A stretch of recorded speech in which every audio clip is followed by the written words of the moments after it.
stop the world from moving so fast. Try to get a grip on where I'm at and simplify this dizzy life and put my feet in the grass. I'm going back to the earth. I'm going back to the earth. I'm going back to work. I'm going back to the earth.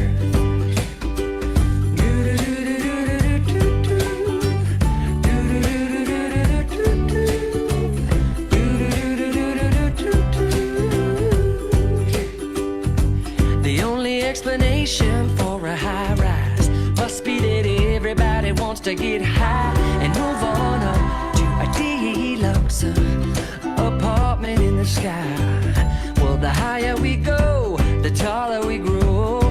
We lose sight of the land below, where you can have your place up in outer space. 'Cause my home is where my food is grown. I'm going back to the earth. I'm going back to the earth. I'm going back to work. I'm going back to the earth. I'm going back to the earth.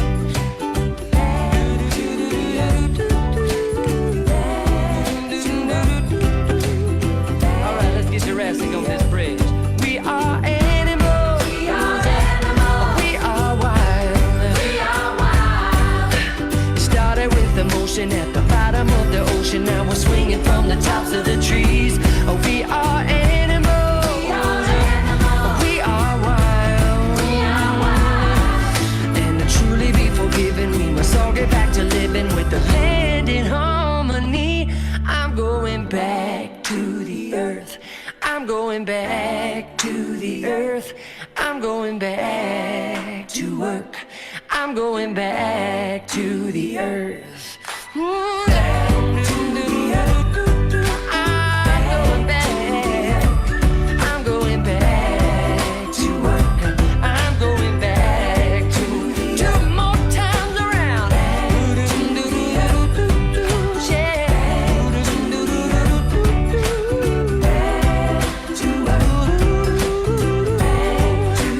One more time around the world.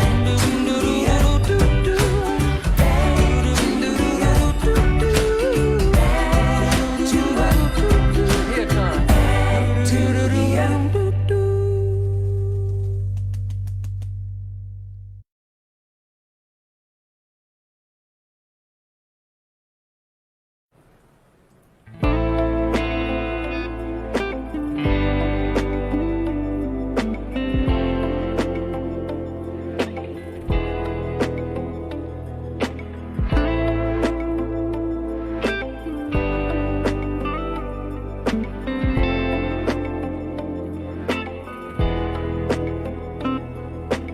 Children cry out, why did you not act, see the facts when there was still time? The end our addiction, fossil fuel addiction, dependence on future existence, inventions. Activate, advocate, organize, stand up and join the resistance. There will be a reckoning. Mother Earth is threatening us. There's no other choice. Hear our children's voice. Fire, fire, Earth's on fire. Fire, fire, Earth's on fire. Truth is in the science. No more political defiance. Fire, fire, Earth's on fire. Fire, fire, Earth's on fire. Truth is in the science.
Let's protect what he gave us.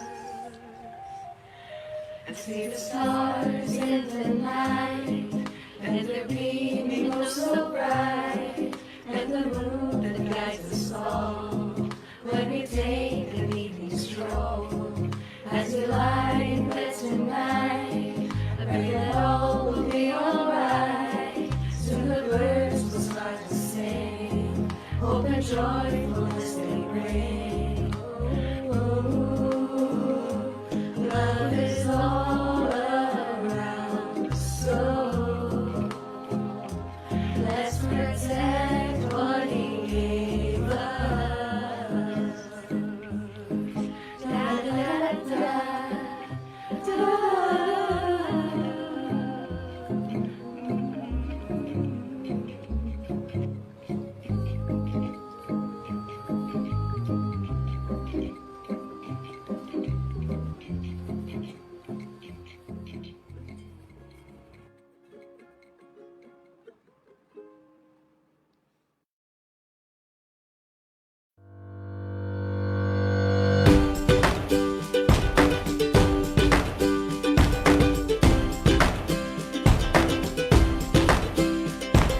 People ask me what my secret is, I just smile and say, follow me. I'm sitting on top of the world, on top of the world. Life's too short not to really live, I got a big heart, I can let you in. I'm sitting on top of the world, on top of the world. On top of the world. I'm sitting on top of the world, on top of the world. On top of the world. People ask me what my secret is, I just smile and say, live for today. I'm sitting on top of the world, on top of the world. The sun came up and I gotta say, see it in a whole new way. I'm sitting on top of the world, on top of the world. Yeah. On top of the world. Yeah. I'm sitting on top of the world, on top of the world. Yeah. On top of the world. Yeah. I'm sitting on top of the world, on top of the world. People ask me what my secret is. On top of the world. I'm sitting on top of the world, on top of the world. Ask me what my secret is. On top of the world. I'm sitting on top of the world, on top of the world. Yeah, I'm sitting on top of the world, on top of the world. Yeah. Yeah, I'm sitting on top of the world, on top of the world. Hello world, wake me up to another good morning, time to go. Got that smile upon my face, cause there's excitement in the chase, this I know. Yeah, I'm going for the ride and find myself, I am alive, and I soar. Still I run towards the wind and let the challenge draw me in, cause I want more. Oh, we are all looking for adventure. We are all looking for adventure. We are all looking for adventure. We are all looking for adventure. We are all looking for adventure. We are all looking for adventure. We are all looking for adventure. We are all looking for adventure. Oh, wake up heart and wake up mind, and see the world is yours to find. And with every passing day there's more, calling you out to explore. Get up and go. There is joy found in the race, and I feel it in the place where I'm free. And I simply can't deny it,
living free, and I was meant to be. I'm living free, living free, living free, and I was meant to be free, meant to be free.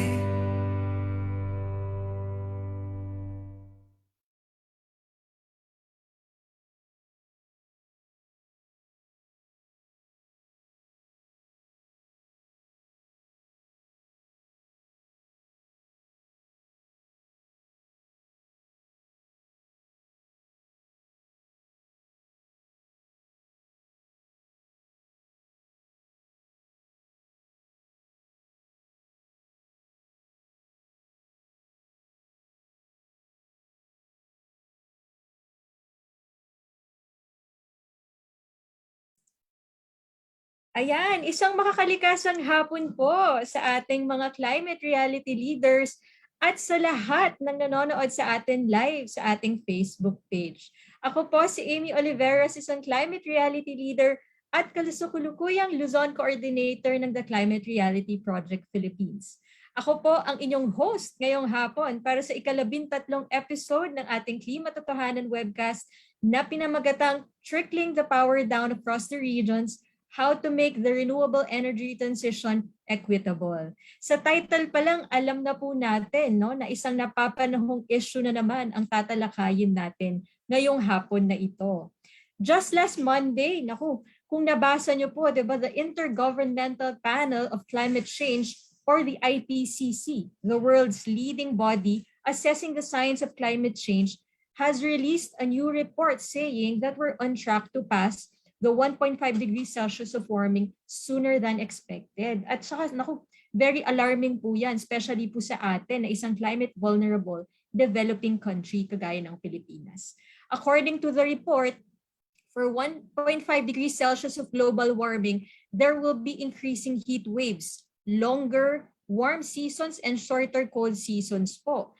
At sa 2 degrees Celsius of global warming, heat extremes naman po ang aasahan natin na very critical po yan, especially for agriculture and health, 'di ba? Kaya nga po itong report na ito na ginawa po yan, talagang trinabaho po yan ng more than 200 scientists around the world. Ito po ang pinaka, 'di ba, magandang basihan po, best available science we have right now. Kaya naman po it reaffirms, 'di ba, ang realidad po that we need to address global warming, di ba? And ensure a livable planet for the generations to come. Ano po ba yan, Ito po yung to undertake widespread, rapid, and sustained greenhouse gas emission reduction across the globe, di ba? At doing that would also require us to transition our energy systems into a low-carbon one. Ibig sabihin po nito is kailangan na po talaga nating pigilan na pag-rely natin sa fossil fuels na siya naman talagang nag-emit, di ba, ng carbon dioxide at other greenhouse gases sa ating atmosphere. Kaya naman sobrang akmang-akma talaga yung topic natin sa hapon na ito. Alamin natin mamaya, ano na nga bang estado, di ba, ng renewable energy sa Philippines. Yan. So marami tayong pag-uusapan ngayon and siguro marami sa ating nagtatanong, bakit ba palagi na lang pinupush ni Climate Reality, 'di ba? At ng ibang organisasyon ang renewable energy.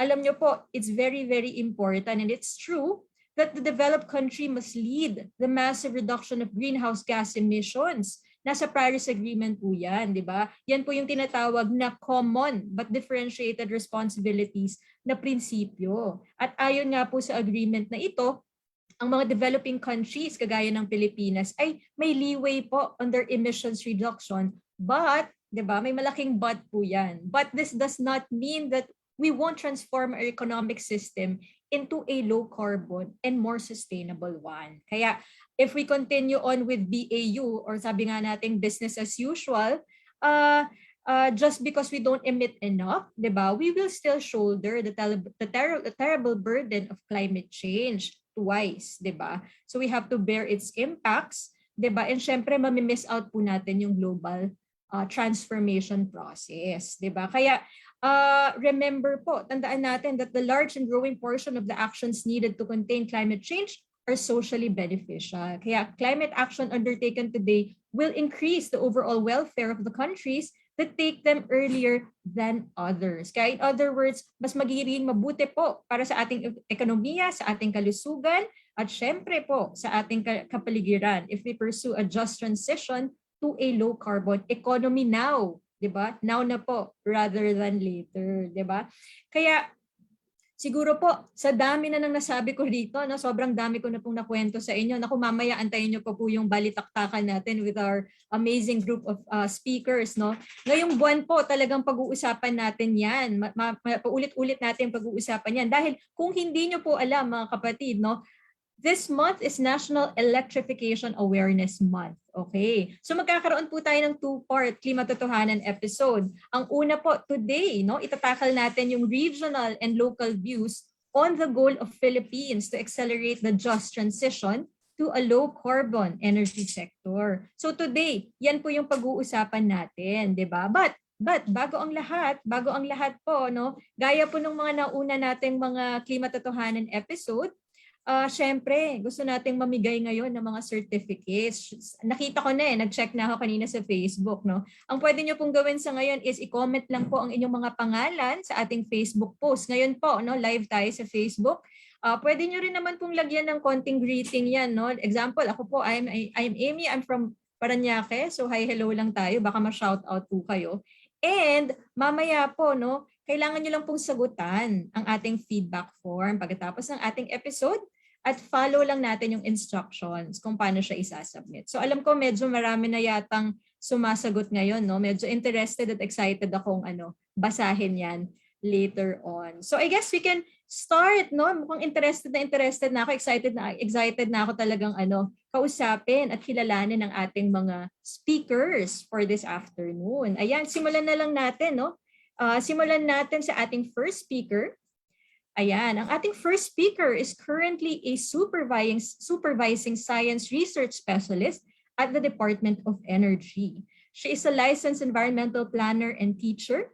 She also supervises DOE's environmental section covering the areas of environmental management and compliance, climate change mitigation and adaptation, including the nationally determined contributions or the NDC development. Ladies and gentlemen, let's all give a warm applause to Ms. Hershey de la Cruz. Hello, Ms. Hershey. Good morning po and thank you so much for joining us. Good afternoon. Good afternoon, Ms. Hershey. Naku, meron lang kaming konting burning question para po sa inyo. Sana mapaunlakan nyo kami. Ito po ang ating burning question. Ano po ba ang most preferred or favorite nga ninyo na renewable energy source at bakit po? Ako, hydro. Hydro? Kasi napaka-wide range ng application and from the biggest to the smallest, meron tayo. Thanks.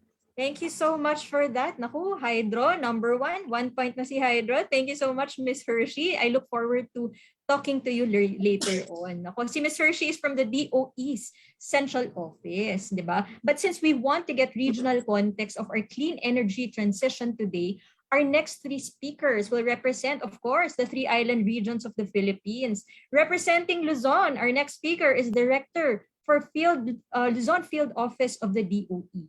He has an extensive training on mini and micro hydropower development in Switzerland, Japan, and other local facilities. He also acquired technical expertise on social PV system, solar PV systems, and metrology or calibration measurements through the technical trainings in Canada, Singapore, Hong Kong, among others. Now, let's all welcome Engineer Renante, Sevilla. Magandang hapon po, Engineer. Hi, hello naman po tayo, sir. Hello, magandang hapon. Amy, thank you. Akala ko kasi puro English tayo dito. Buti na lang may Tagalog. Of course. Okay. Sir. Yeah, thank Sir, you. Director, ako, again, burning question ko. Similar kay Ms. Hershey, sir. Ano po ba ang pinaka-paborito nyong kind of renewable energy and why?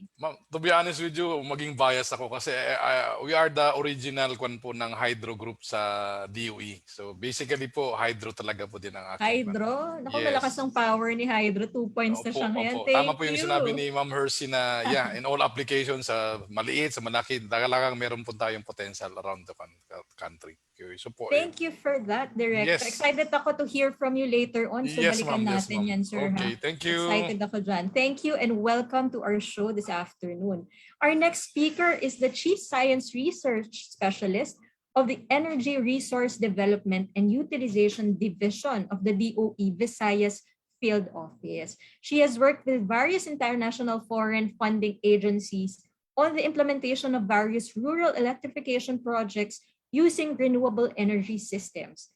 She also handled the implementation of DOE's Household Off-Grid Electrification Program using solar home systems in the Visayas region from 2010 to 2019. Mga kaibigan, let's all welcome Ms. Lourdes S. Arciaga. Hello, Ms. Lourdes. Magandang hapon po. Naku, excited din akong malaman kung ano kaya ang sagot ni Ms. Lourdes dito sa tanong na ito. Ano po ba ang pinaka-paborito natin, ma'am, na renewable energy at bakit? Hi, good afternoon po. Okay, may problema kanina sa video ko. Anyway, good afternoon po at mayong hapon, no.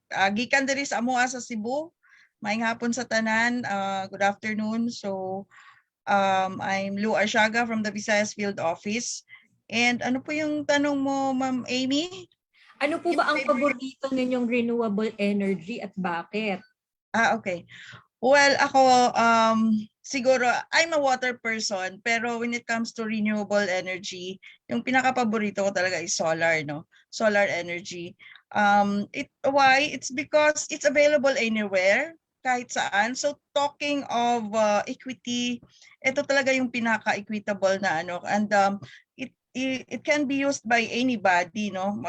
Ma-access ng kahit farmer or fisher folk, pwede silang bumili ng konting solar home system doon sa bahay nila, up to celebrities and maybe CEOs putting kilowatt grid off-grid solar rooftop systems in their homes or offices. So it can be used by across all economic status, no? So sa akin solar talaga very applicable, and also it doesn't need big investments para to harness this type of renewable energy.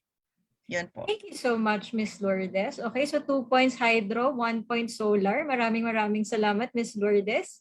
I'll talk to you even more later. So excited ako to talk about what Visayas is doing in terms of renewable energy. So ayan, let's proceed naman sa ating Mindanao rep. Yan. Our next speaker is the Senior Science Research Specialist at the DOE Mindanao Field Office. Nako, ladies and gentlemen, yan, especially mga nasa Mindanao. Nako, let's all welcome Engineer Rolando Fara-on.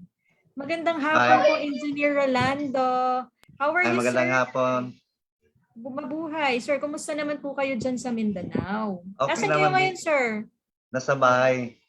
Okay. Sir, question, kagaya po ng ating ibang mga esteemed speakers. Ano naman po ang favorite ninyo na renewable energy at bakit po? Actually, lahat naman ng renewable energy resource ay maganda. Okay. Kung ito ay ma-develop lahat. Pero dito sa Mindanao, kasi ang dito, pinakamarami ay hydro. Ang iba, dinidevelop. Ang iba, waiting to be developed. So, ang napili ko is hydro because isa sa mga base load dito sa Mindanao ay ang Agos at saka Pulangi, isa sa pinakamalaking hydro na dependable siya, na yun ang ginagamit dito sa Mindanao. So, hydro ang napili ko. Kasi, thank you so much. Kasi sorry, sir. Go ahead. Yung mga training ko mostly in hydro. Even though meron din akong training sa ibang resource o technology, pero mas marami ang resource dito sa Mindanao na hydro na pwede pang i-develop. Okay. Thank you, sir. Of course, ang daming opportunities pa talaga for hydro, no? Tama po, sir, no? So I'm excited, very excited pa ako, sir, to learn more about that later on. So thank you so much for joining us today. Okay. Ayan. So our next speaker, the one and only talaga. Last but not the least is our youth reactor for this episode. She's a climate reality leader and a young professional with combined 8 years of working experience in the power industry, renewable energy sector, and agro-industrial sector, approaching development from the eyes of the private sector and the youth She strongly believes that driving sustainability always includes inclusive growth and social transformation.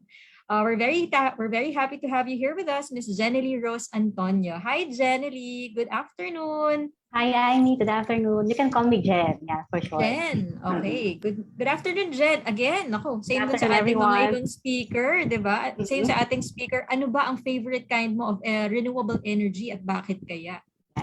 Same with the earlier speaker, no? I will be biased here because as you had mentioned, I graduated agribusiness management and I started my renewable energy journey in solar. So focus with residential and industrial. So very biased ako kasi yung exposure ko is highly exposed with solar energy development with rooftop and solar farm. Same with ma'am, no? We can start very small and we can go very large as in the CNI and we can go even with larger capacity. I'm considering the solar farm development. So yeah. Thank you so much, Jen. Ako parang palakasan na hydro versus solar. So mamaya, no, baka mas marami pa tayong balitaktakan dyan. So I'm very, very excited with what's ahead. So very, very excited ako for that. No, imagine intro pa lang talaga. No? Ang dami na nating natututunan, guys. I hope those of you who are watching talagang join the conversation also kasi talagang exciting and very timely, 'di ba, itong discussion natin today. Ayan. So thank you so much, Jen, and thank you all to all of our speakers. Talagang very candid and very game to answer our opening question. Siyempre, katuwaan pa lang yan, simula pa lang yan, di ba? Kasi in order for us to ensure energy security and affordability, we need to find the right complementation of different renewable energy sources based on different circumstances. So lahat naman yan dapat mahalaga, right? Kaya let's all get the first segment of the show rolling. Simulan na natin yan. Talagang excited ako. In our intro earlier, we talked about why is it important for the country to pursue a just transition to a low-carbon economy now rather than later. Ibig sabihin nito, medyo challenging talaga yung role ni DOE because they have the role of balancing the need to provide reliable, affordable power and the need to steer the Philippines towards more modern, more efficient, more affordable, and sustainable clean energy. Kaya very perfect ang ating lineup ng DOE representatives today, di ba? Sobrang maganda yung magiging framing for discussion, di ba? Because our first segment will basically focus on the national enabling policies and frameworks for a clean energy transition. So most of my questions would probably be with for Ms. Hershey, no? Ma'am, nako, Ms. Hershey, very, very interested kami to know about what you currently do. And of course, in terms of questioning po, do you have any policies and frameworks in place to pursue, diba, ito pong renewable energy development, and what is the current status of the implementation? Do you have any slides to share with us today, Ms. Hershey? Yes, I have. It's with the tech. Ayan, sige ma'am. You have the floor po to 2%. Very excited ako to learn more about this.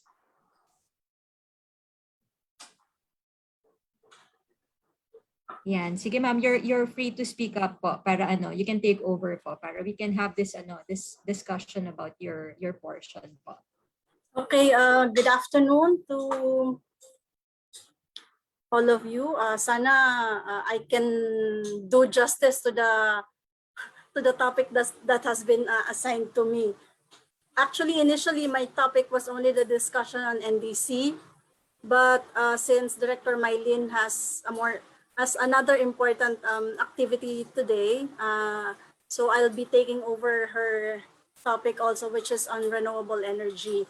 But I will be talking on the national context and how it and what is the role of renewable energy in the NDC. So next slide, please.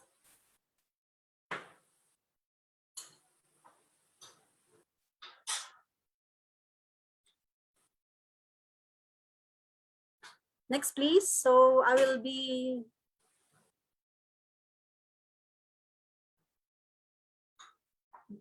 discussing where we are right now in terms of our energy mix or how we use the energy that we generate and the 2018 to 2040 Philippine Energy Plan, and then the energy sector NDC and how we will do the energy transition. Next, please.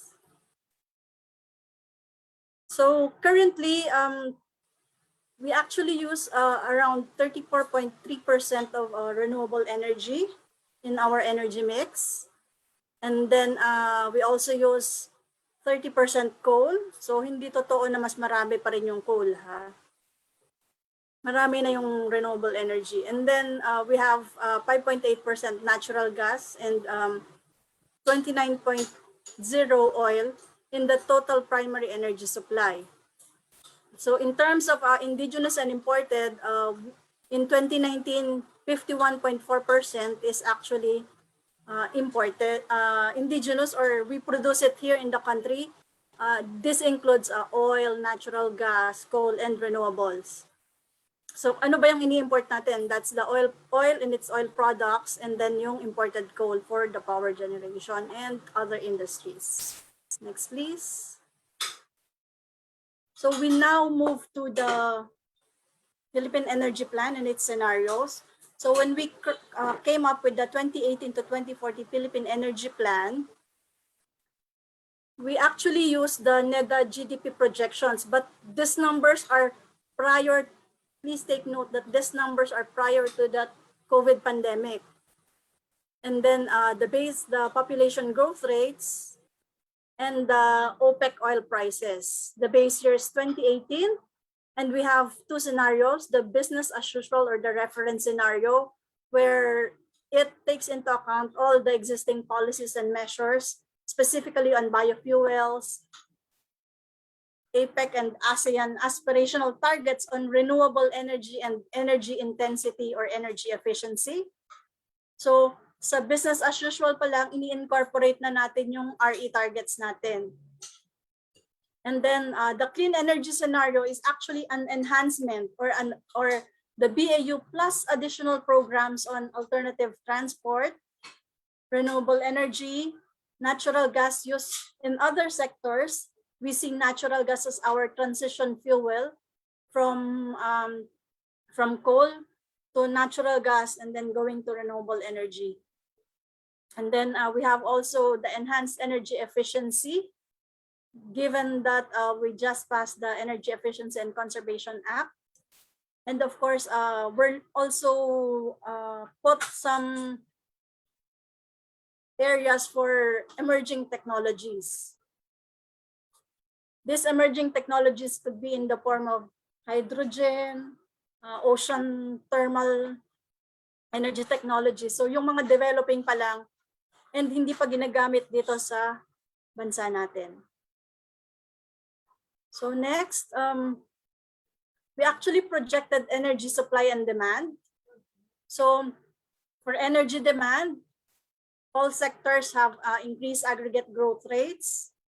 And then for energy supply, oil and coal will decrease, while renewable energy will increase by almost 10%. So the transformation sector or the power generation is also expected to be more efficient. However, we still have to reflect the refinery numbers given the closure of one of the refineries in Batangas. So next is the Philippine Energy Plan hopes to boost our indigenous energy production because we also have to be self-sufficient. We not only have to be resilient, but we also have to be self-sufficient. So it envisions to install more than 40,000 megawatts of generating capacity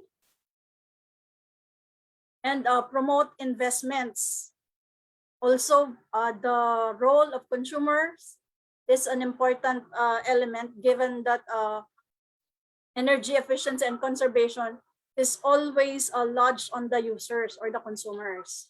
So we have to strengthen local and international partnerships also in order to achieve the targets set by the Philippine Energy Plan. Next, the graph or this Sankey diagram shows where we are, where we will be if we do not do anything, we do not enhance our current policies. So this is the business as usual. You can see here that the green lines are the renewables. So that's the big show, biomass, geothermal, solar, hydro, and wind. So that's the acronym for the renewable energy sources. So the bottom line is the green ones, or the renewable energy. And then in the middle is the fossil based. And the big red part is the oil, which mostly is used for the transport sector. So in terms of greenhouse gas accounting, for the reference scenario, for the reference greenhouse gas accounting, it is also the Department of Energy who does the greenhouse gas inventory. But of course, the emission should be in the transport sector. They should be the ones who will do all the mitigation actions, given that it's within their mandate. So if we do something, or we do the enhancements, as I have said earlier, then you see a difference in terms of the green lines. Geothermal becomes big, and hydro, and even biomass. So this is the clean energy scenario. This clean energy scenario is also the basis of the nationally determined contributions of the energy sector. So if we are to show it in another version, the next slide will show that there is clearly a transformation, with the red and gray lines, gray portions of the graph becoming smaller, and the green and yellow portion, the blue, becomes bigger. So for us to remember the NDC and energy transition from the business as usual, we came up with the simple rule.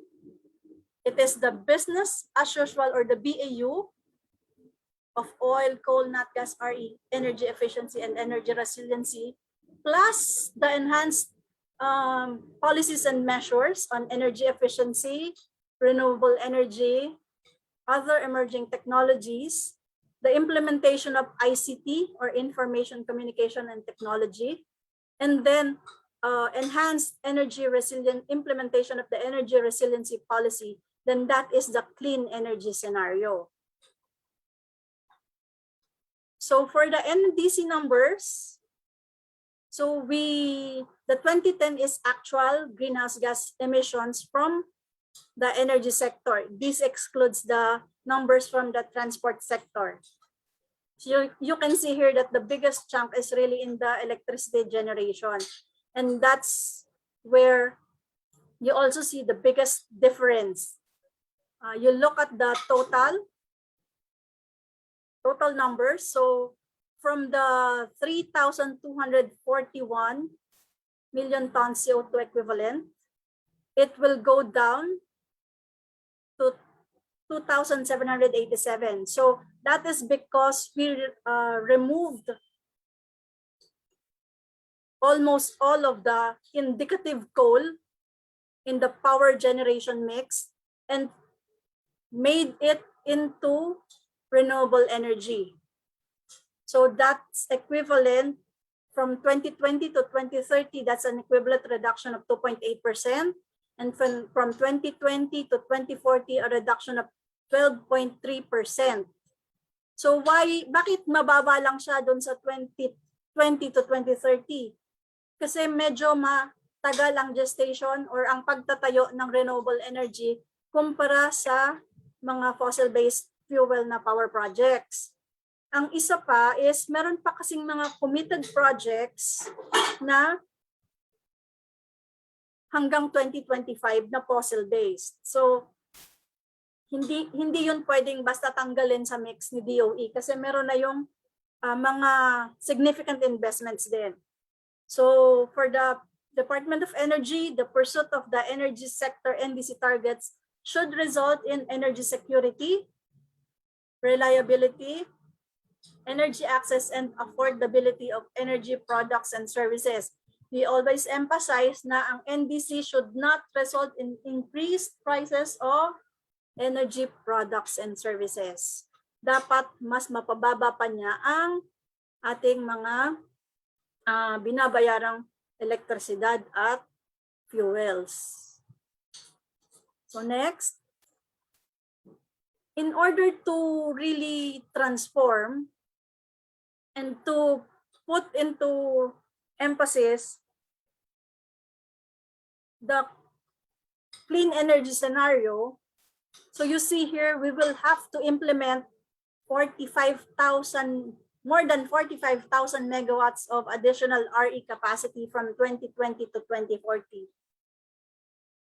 We have to have energy savings or energy efficiency and conservation measures that results into at least 5% reduction in consumption.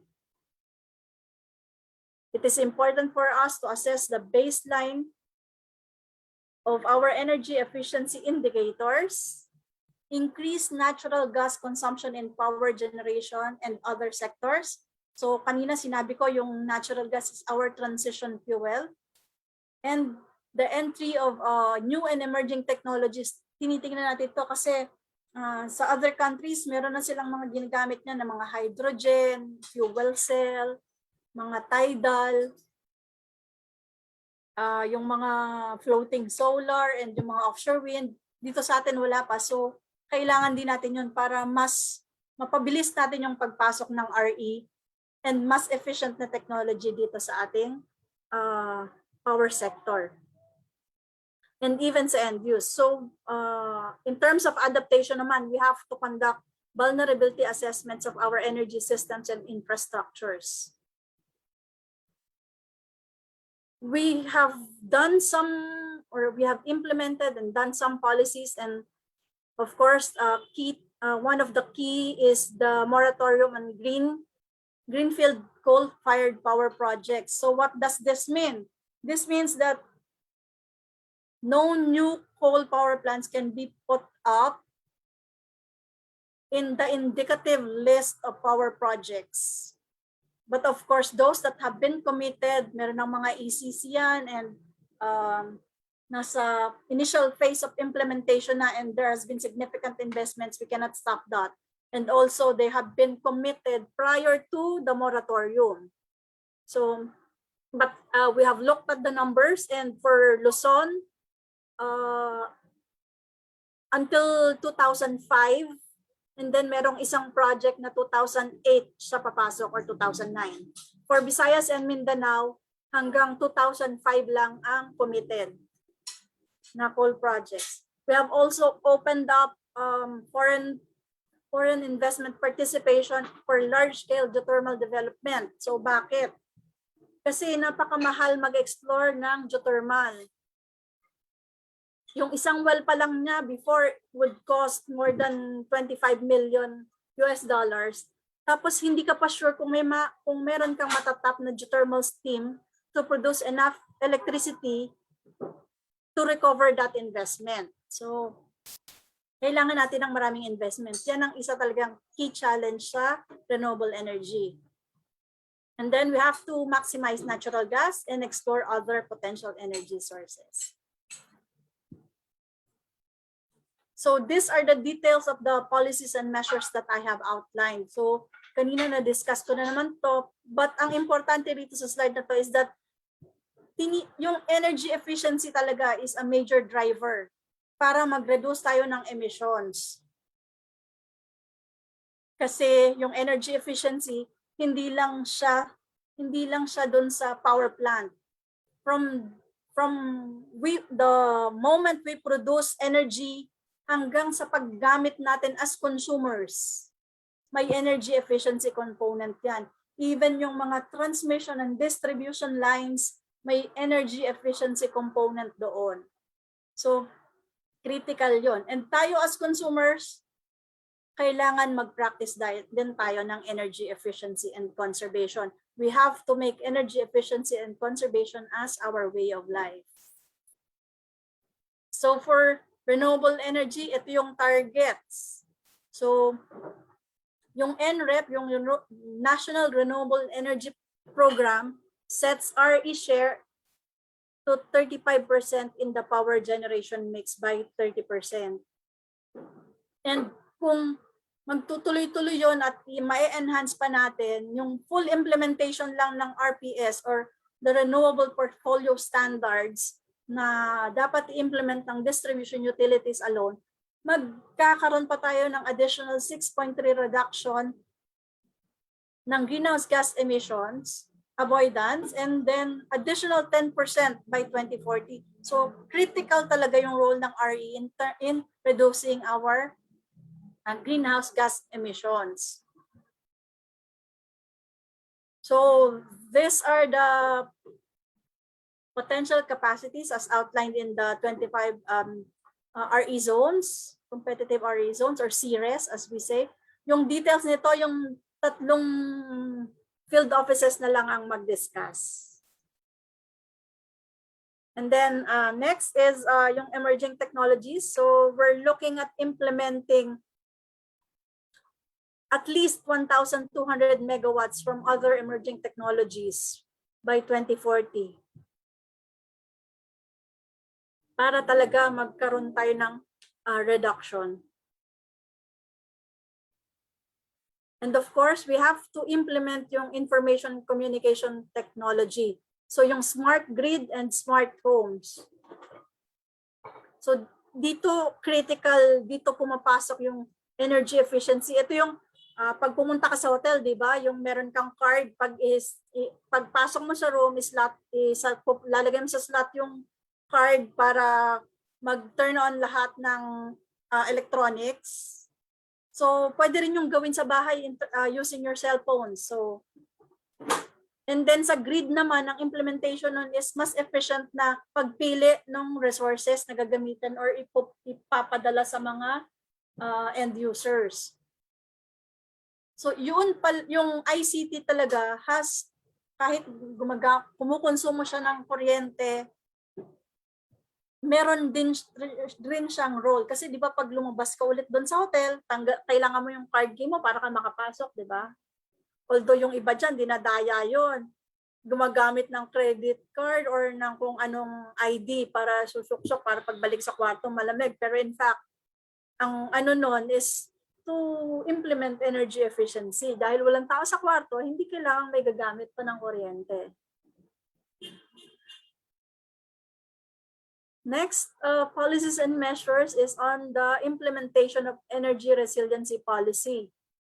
So yung energy resiliency policy, minandate niya yung lahat ng energy producers and distributors na mag-come up ng energy resiliency compliance plans. So dito namin makikita kung meron ba silang mitigation and adaptation policies and measures doon sa kanilang areas. And then, ang target din nun is magkaroon ng at least ng minimum standards para kung merong extreme weather events like typhoons and yung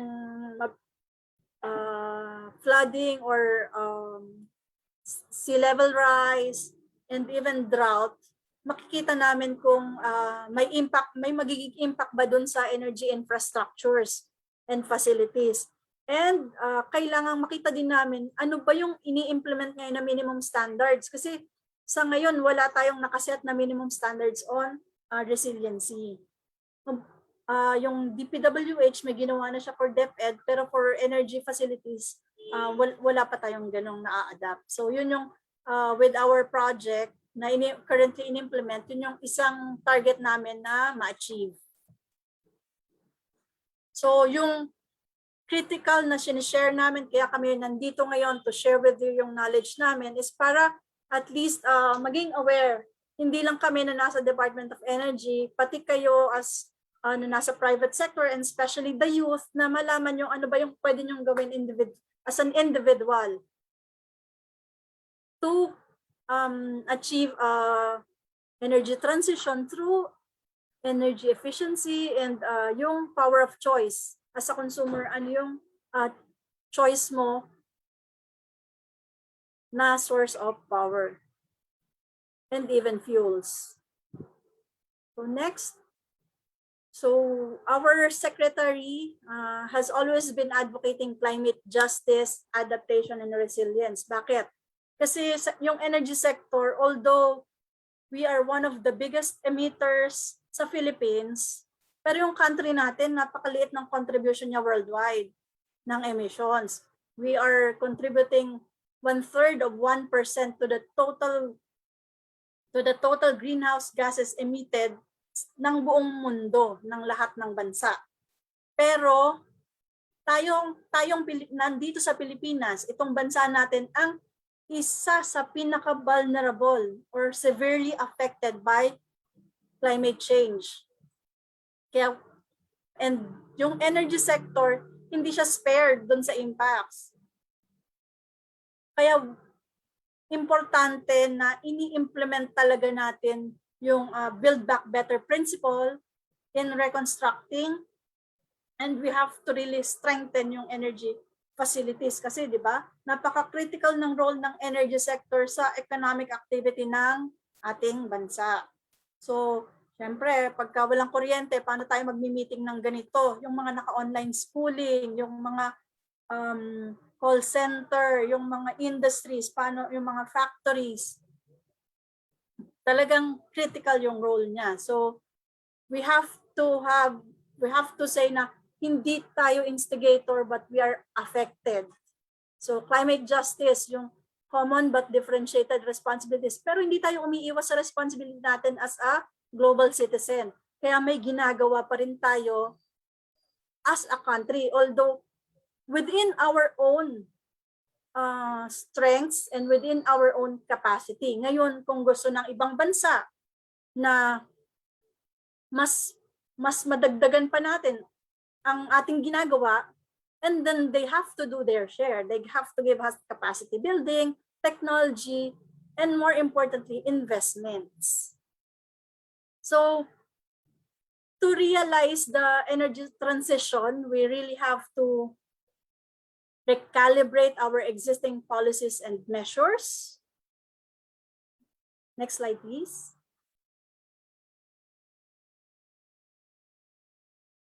We have to be ready with unforeseen, even the COVID pandemic.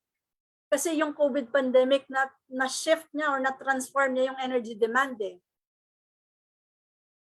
So merong mga unforeseen. And we also have to achieve yung Sustainable Development Goals, SDGs. Sa DOE, hindi namin tinitingnan na SDG 7 lang or yung clean energy lang ang responsibility namin. Tinitingnan din namin yung role ng SDG 7 or ng energy sector in achieving yung other SDGs. Poverty alleviation, health, education, water and sanitation, economic growth, infrastructure, climate change, even biodiversity and global partnerships. So talagang encompassing.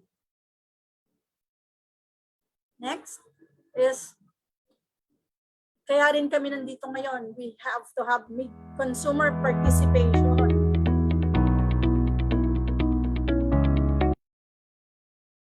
Hindi lang siya nag-play, pero actually may ano. Anyway, so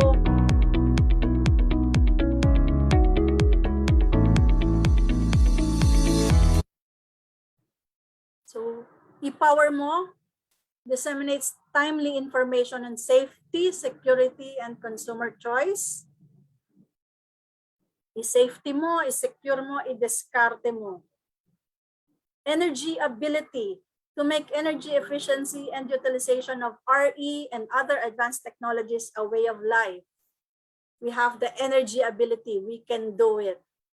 Enerhiyang atin, self-sufficiency. That's why we have to really push for RE development kasi nandito na yan sa atin, hindi tayo maaapektuhan ng outside forces. Diba? So, we can do more. Kaya, importante ang participation ng lahat for us to achieve our NDC and the energy sector just transition. Thank you and mabuhay po. Maraming salamat. Magandang hapon. Thank you so much for that, Ms. Hershey. Sobrang very extensive talaga yung naging discussion ninyo. Maraming salamat po, no? And thank you so much for touching on the NDCs as well, no? Kasi yan po sana yung second question ko, no? But thank you for sharing to us what the plan is, 'di ba? I learned about the clean energy scenarios, 'di ba? At nakita rin natin, nag-iba na rin pala ngayon yung energy mix, no? Very interested to know. Tumataas na rin pala yung need, yung use natin of renewable energy, and that's great, 'di ba?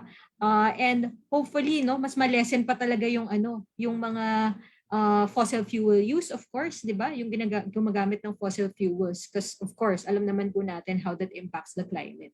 And of course, nakita rin natin yung media campaigns. And then you mentioned about energy efficiency, diba? And that's very, very critical, especially for not just in the government sector, but also private sectors and also tayo po, diba? Tayo pong mga consumers. So thank you for that, Ms. Hershey. I'm interested to know more about the challenges a bit later on. Ayan. So nagbigay na po ng magandang magandang perspective. Ms. Hershey was able to lay out the national targets already. Now, I'm very interested to know ano po ba ang ginagawa natin ngayon at the regional level, di ba? In terms of our pursuit of renewable energy system. So, ang next question po natin, of course, para sa ating mga regional representatives, no? It's really more of understanding ano na po ba ang status of renewable energy in Luzon, Visayas, and Mindanao. At ano po ba yung mga na-observe nating mga trends over the past few years, no? I'm also interested to know ano po ba yung renewable energy na akma, 'di ba? At malaki po ang potential sa inyong mga region. At ano pa po yung mga opportunities, 'di ba? Kumusta po yung uptake ng renewable energy sa ating mga nasasakupan? So, I'm very interested to talk to our director from Luzon, Director Renante. Are you there po? Naku, interesado akong malaman, sir, about what's happening in Luzon in terms of renewable energy. Do you have a slide to share with us, sir? Unfortunately, ma'am, wala akong naikuan. But anyway, Okay lang yan, actually, sir. yes, Sige actually, na lang. I presented naman ni Ma'am Hershey with regards to the national. Basically po, as far as DOE is concerned, so yung mga national policy natin right now on the process din kami to cascade it on the national, regional level. So right now, actually, what we did as part of the convergence, yung ginawa naming strategy as far as mga officials po natin. So we already right now coordinating with the Regional Development Council. So we have already required, asked from their kung po na ma-endorse. Like right now, we have a joint memorandum circular with the DILG with regards to yung sinasabi nating energy code. So LGU energy code po. So meaning to say, sa level po ng mga LGUs right now natin, we really wanted na may isama na po nila sa kanilang plano yung mga dapat about energy. So basically, all resources, kung meron sila sa area, matutulungan po namin. And we are on process right now para po tulungan sila. We will be doing continuous IEC campaign as far as the LGU is concerned. So we will be really working with them para po maintindihan kung ano po yung national level na pinresent kanina ni Ma'am Hershey. We will be doing cascading it especially sa grassroots level. And of course, alam natin na ang pinaka maging partner natin dyan will be the LGU. Yeah, and then of course, with regards to your question, in status as far as the renewable energy in Luzon. So basically right now, yung ating capacity sa Luzon, right now we are working on a dependable capacity, more on, naglalaro siya ng around 11,000 to 12,000 megawatts something yan. And for hydro alone, we have already around installed capacity na sa 2,300 something na yan. So more or less nasa 20% of the capacity ng ating Luzon is talagang hydro. So meaning to say RE. And then of course, we have the other resources like we have right now, marami pong nagde-develop ng mga solar farm.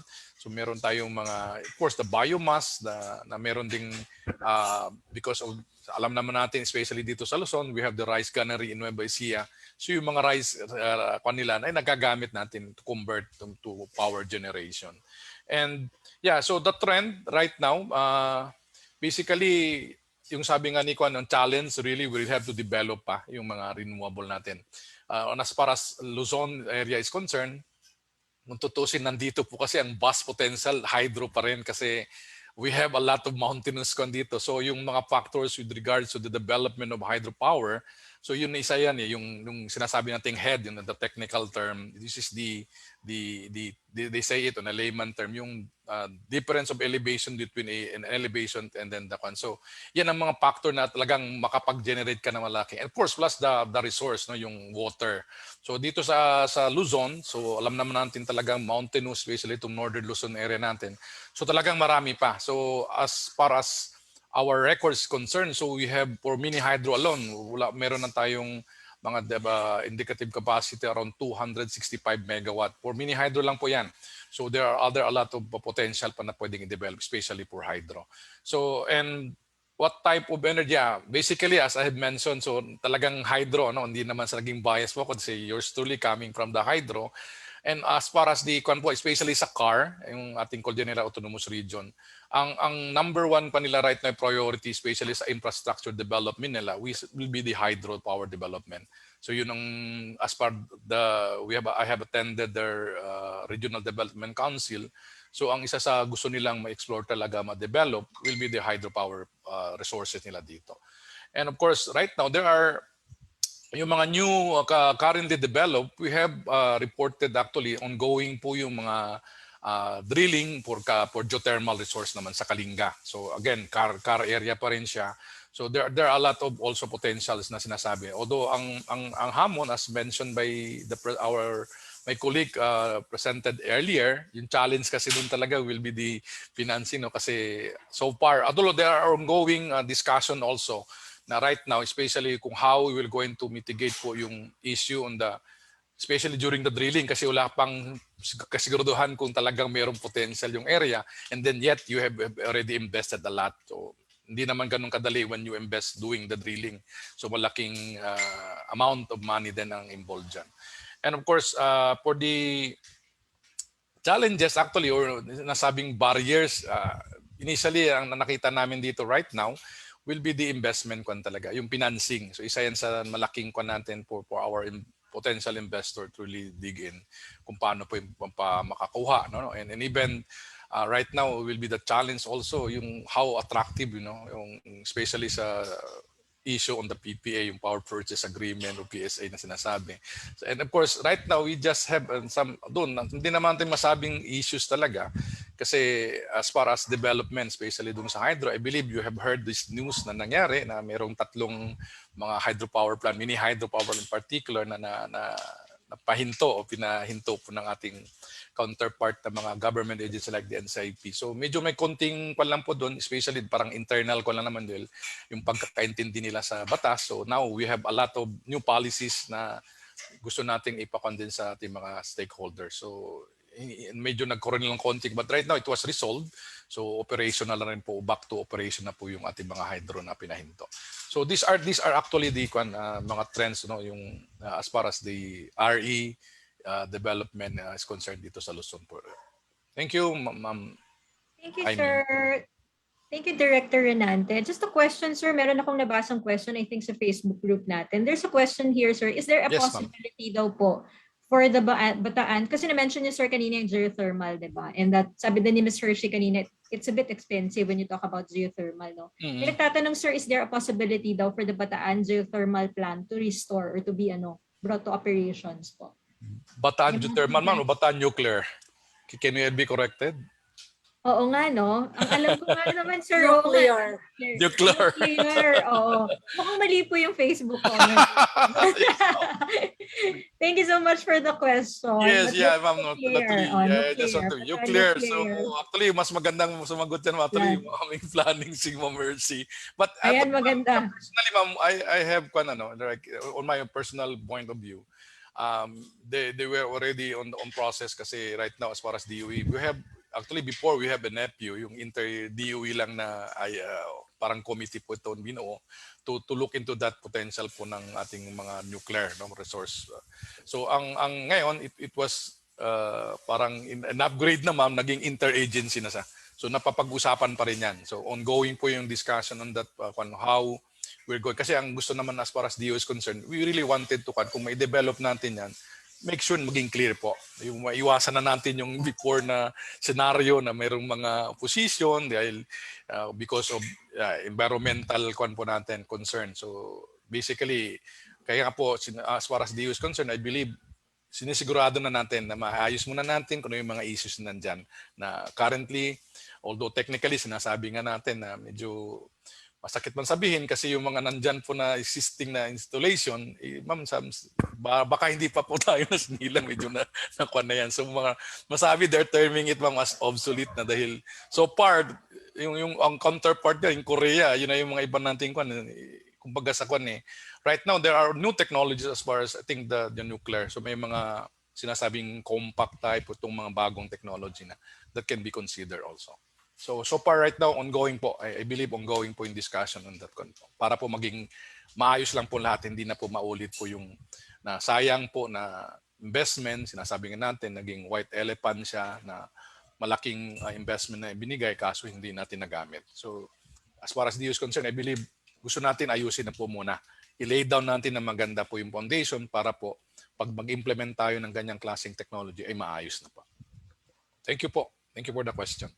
Thank you for that, Director Renante. I'm interested ako, sir, pag-usapan ulit natin mamaya yung challenges para sinumalan mo na yan kanina. So thank you so much for that. No? Okay po. Thank you so much for our Luzon Rep, Director Renante. Let's go to our Visayas naman. Yan, gusto ko, interested ako malaman. Ayan, I think prepared si si Miss si Madam para sa presentation natin today. Sige po, go ahead, Miss Lourdes.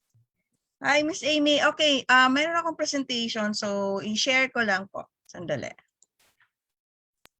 Go ahead, ma'am. Naku, interested kaming malaman more about Visayas naman. Ano po yung current, 'di ba, na status natin in terms of renewable energy?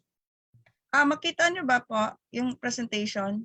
Yan, ma'am. Okay na po. Just slide share na lang po. Sige, start tayo dito sa taas. Yes, ma'am. So, okay. Wait lang. Yeah, okay. So for Visayas, I'd like to share with you, yung kung ano yung mga resources here, what are the renewable energy resources here in the Visayas, and also what are the trends and what are especially I'd like to focus also in some of my slides in the later part. I'll be sharing to you some of our projects here, not just for power usage of the renewable energy, but also for productive use in agriculture also, and also for some of our mini grid projects here. So as you know, the Visayas actually is a very ideal location for when it comes to renewable energy. Speaking of wind, when you look at the wind map in the Philippines, wind is more prominent in Luzon and also in Visayas. And for solar naman, Visayas and Mindanao po yon. So we have a good mix here of solar and wind. And we're lucky also that we have the biggest geothermal fields here in the Visayas. So we have, as you see, the Palimpinon geothermal fields in Negros Oriental, and also in Tungonan, Leyte, in Ormoc, and also in Cananga. And we are developing also the Biliran geothermal field. And there's also an exploratory activities in Southern Leyte. So we are really have a very good source of renewable energy. And also in terms of biomass, I'll be showing to you later the number of projects here on biomass powered power projects, and also bioethanol facilities. Most of them are located also here in the Visayas. Ms. Lourdes, I'm so sorry lang to Yes, cut you off lang. Ma'am, okay lang to presenter mode tayo para at least makita yung full view ng ating slide. Ayan. Ay, sorry. Mas better. Hindi ko Thank you so much, Ms. Lourdes. Yeah, okay, Mas better. Ayan. Thank you po. Ayan, okay. Pasensya na. Okay. So these are some of the examples of the renewable energy projects here in the Visayas, as I said. So we have the wind power projects here in Guimaras and also in Aklan. And we have the geothermal power plants and the solar power projects.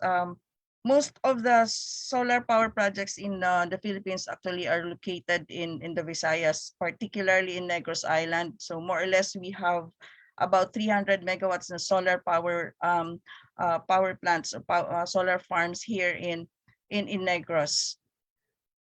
And talking about the power sector, so I'd like to share to you that sandali lang po.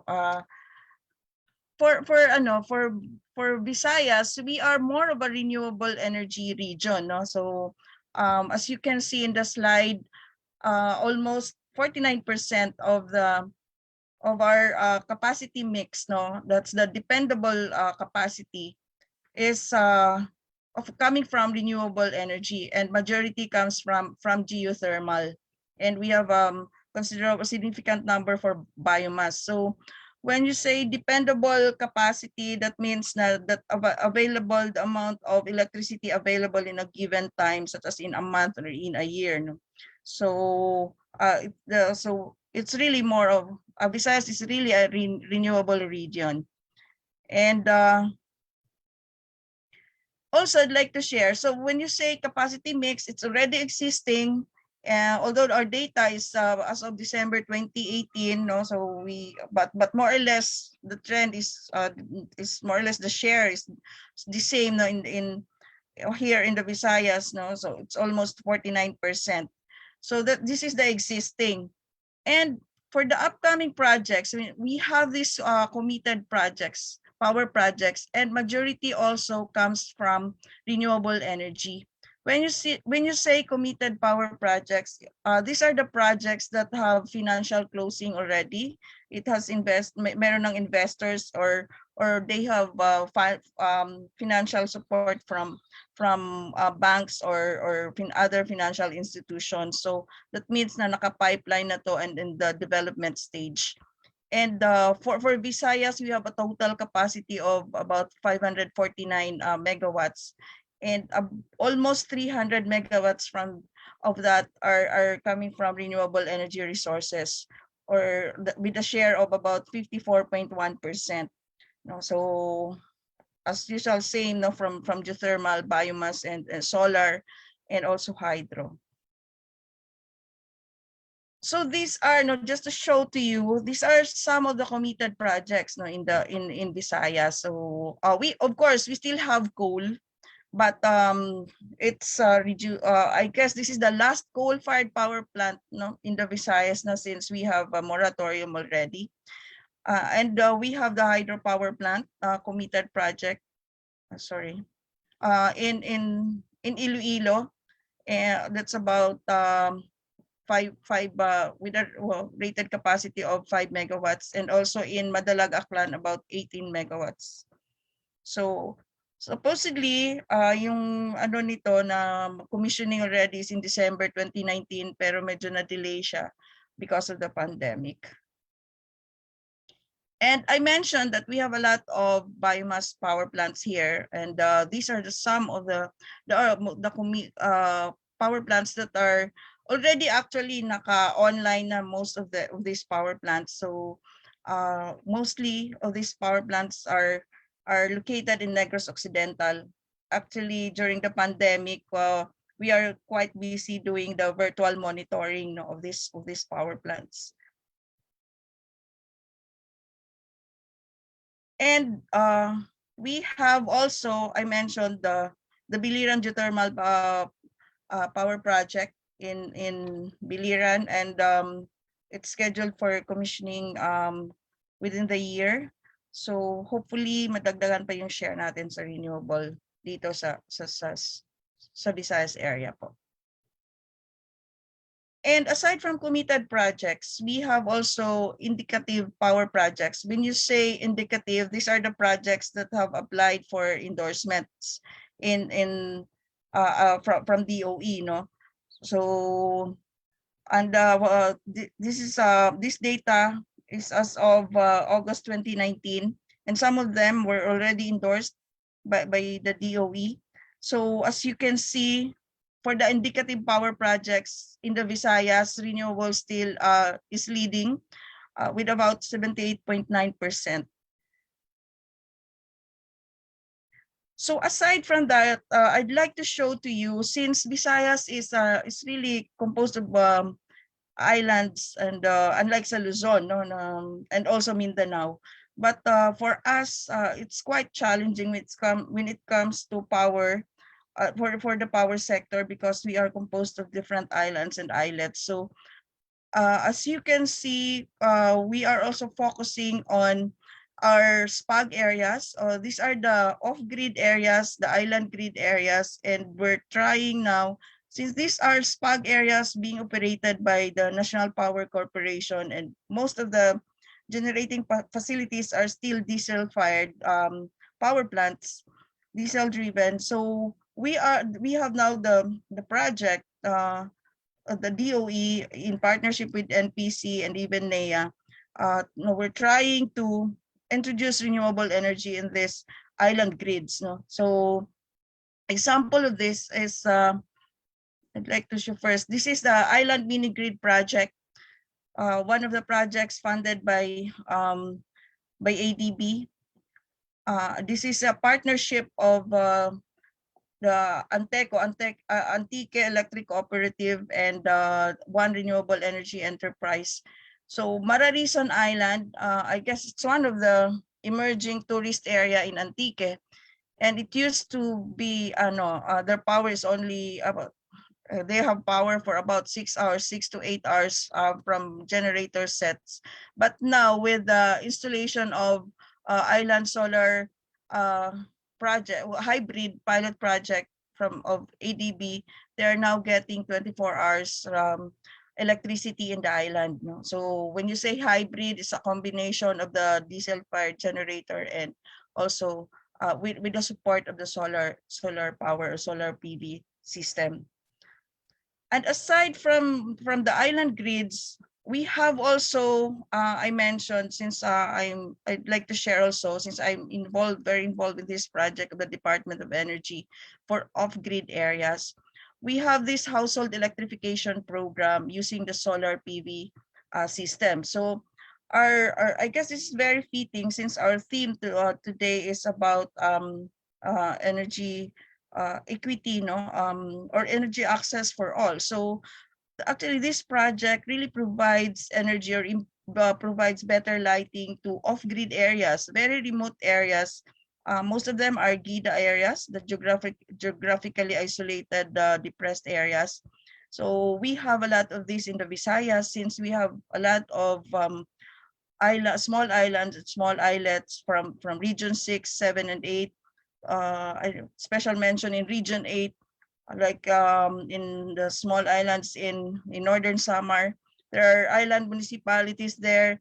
Even the municipal halls, they cannot have power during daytime. So with the use of solar, they are now having power, because before with the diesel, they only have power from 6 p.m. to 11 p.m. So with the use of solar PV systems, most of these households, we installed the standalone solar home systems, basically about 30 watt peak solar home systems. So for Visayas, under the DOE HEP, we have installed the standalone solar home systems for about more than 20,000 households already. So, and aside from the islands, also we reached some of the remote mountain situs also in the Visayas, particularly in Panay, Central Panay, also in Negros, and in Samar area. So as you know, these areas are also having peace and order problem. So our experience is that even with the provision of solar home systems, it helped the people somehow have access to better lighting, and even they can use cell phones and even radios using the solar home systems. So really, renewable energy is, I guess, it's a social equalizer also. We can really tap this aside from the climate change issue. So this is a social equalizer because most of the remote areas, it will take time for them to be reached by the grid, because these are inaccessible areas that you have to walk several kilometers or row the boat upstream in the river. So it's very hard to energize these areas.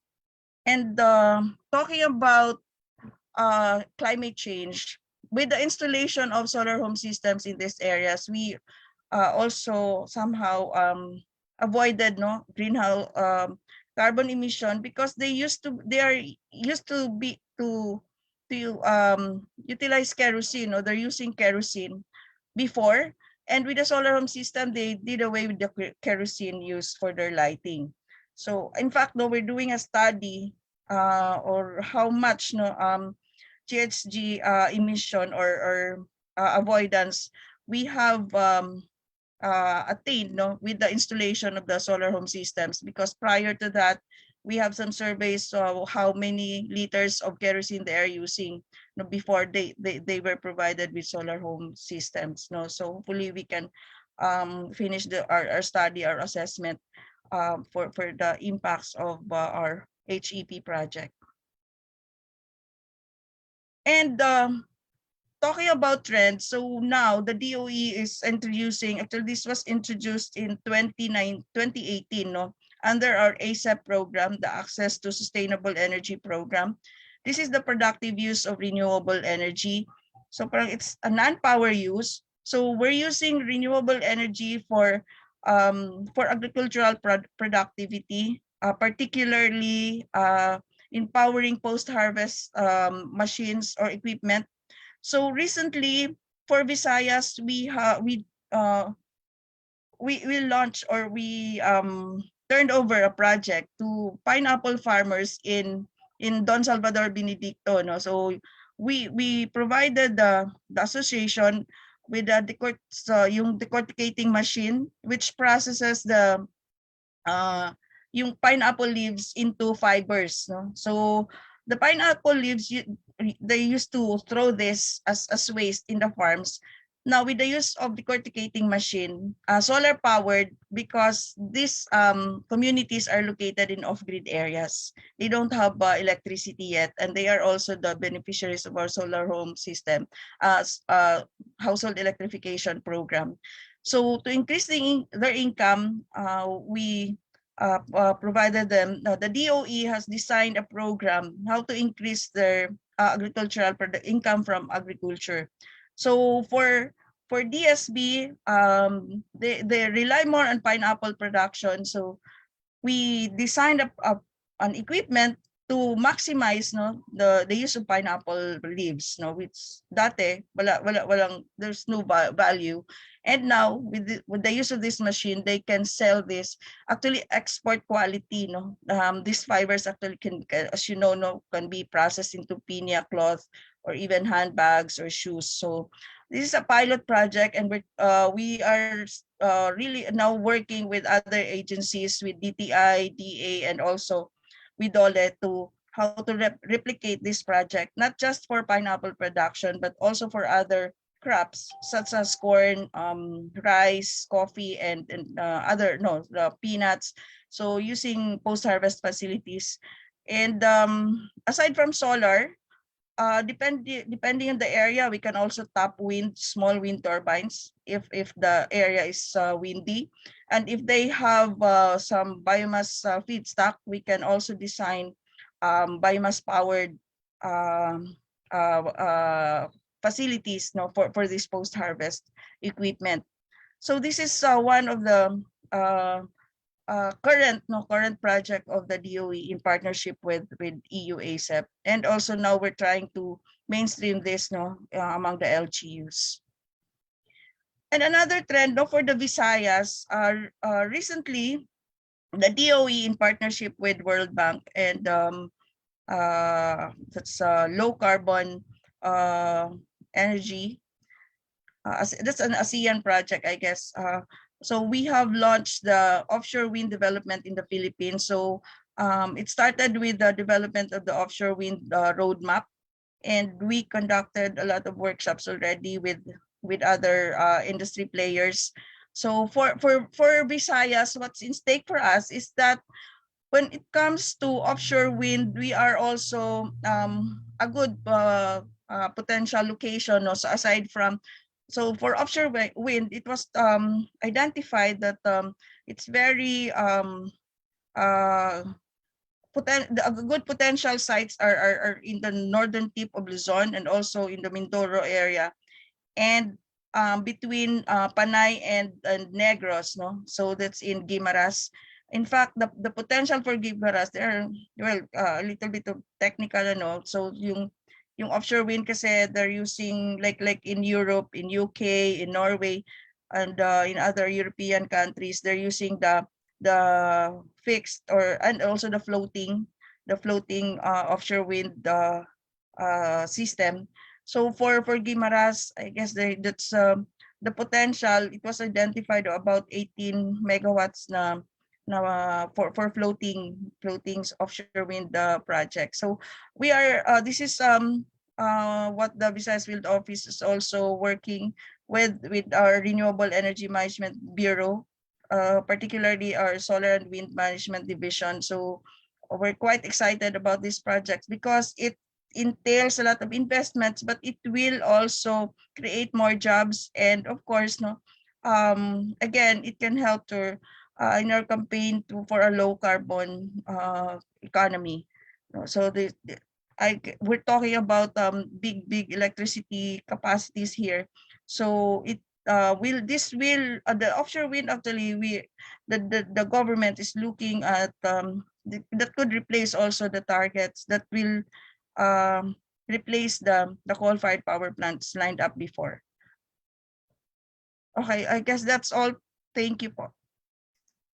Thank you so much for that, Miss Lourdes. No, thank you so much for painting that picture. Talagang nakita natin how, 'di ba, how vast, 'di ba? How very vast. Talagang very interesting, no? At saka very interesting to know a lot of the programs that are being done in Visayas. No, nagustuhan kayo sinabi mo kanina, ma'am, no, yung renewable region. Pwede kayong hashtag renewable region, 'di ba? Kasi ang dami na talagang programs ni Visayas, especially on that. So we're very fortunate to have that discussion with you, ma'am. So excited kami for a lot of what's in store. Ang dami niyo pong na-share ng mga upcoming projects pa, 'di ba? So thank you for sharing that, Ms. Lourdes. We'll talk about some topics later on about the challenges naman po. So Yes, marami po. Marami. Magandang usapan yan mamaya, Ms. Lourdes. Alright, sige, move on naman tayo sa ating Mindanao representative, no? Let me call on. Sige, ulitin natin syempre kasi kanina nag-Luzon, Visayas, Mindanao na tayo, 'di ba? So, let me call on Engineer Rolando naman. Can you tell us more about what's happening in Mindanao po? Okay, good afternoon, ma'am. I-present ko yung status ng renewable energy dito sa Mindanao. I-share ko lang. Yes, sir. Meron din akong prepare na slides. Pero konti lang to. Hindi kagaya Sige, kay Ma'am sir. Luna. Ang haba-haba. It's okay, sir. Sir Rolando, yung video mo naman, buksan mo rin para makita ka rin namin. Sige. Paki-ano mo lang, hindi ako makashare. Sige. Ayan. Sige, sir. Bigyan ka namin ng access to share, sir, para at least mapakita mo rin yung highlights, 'di ba, Yes, ng ating ayan, sir.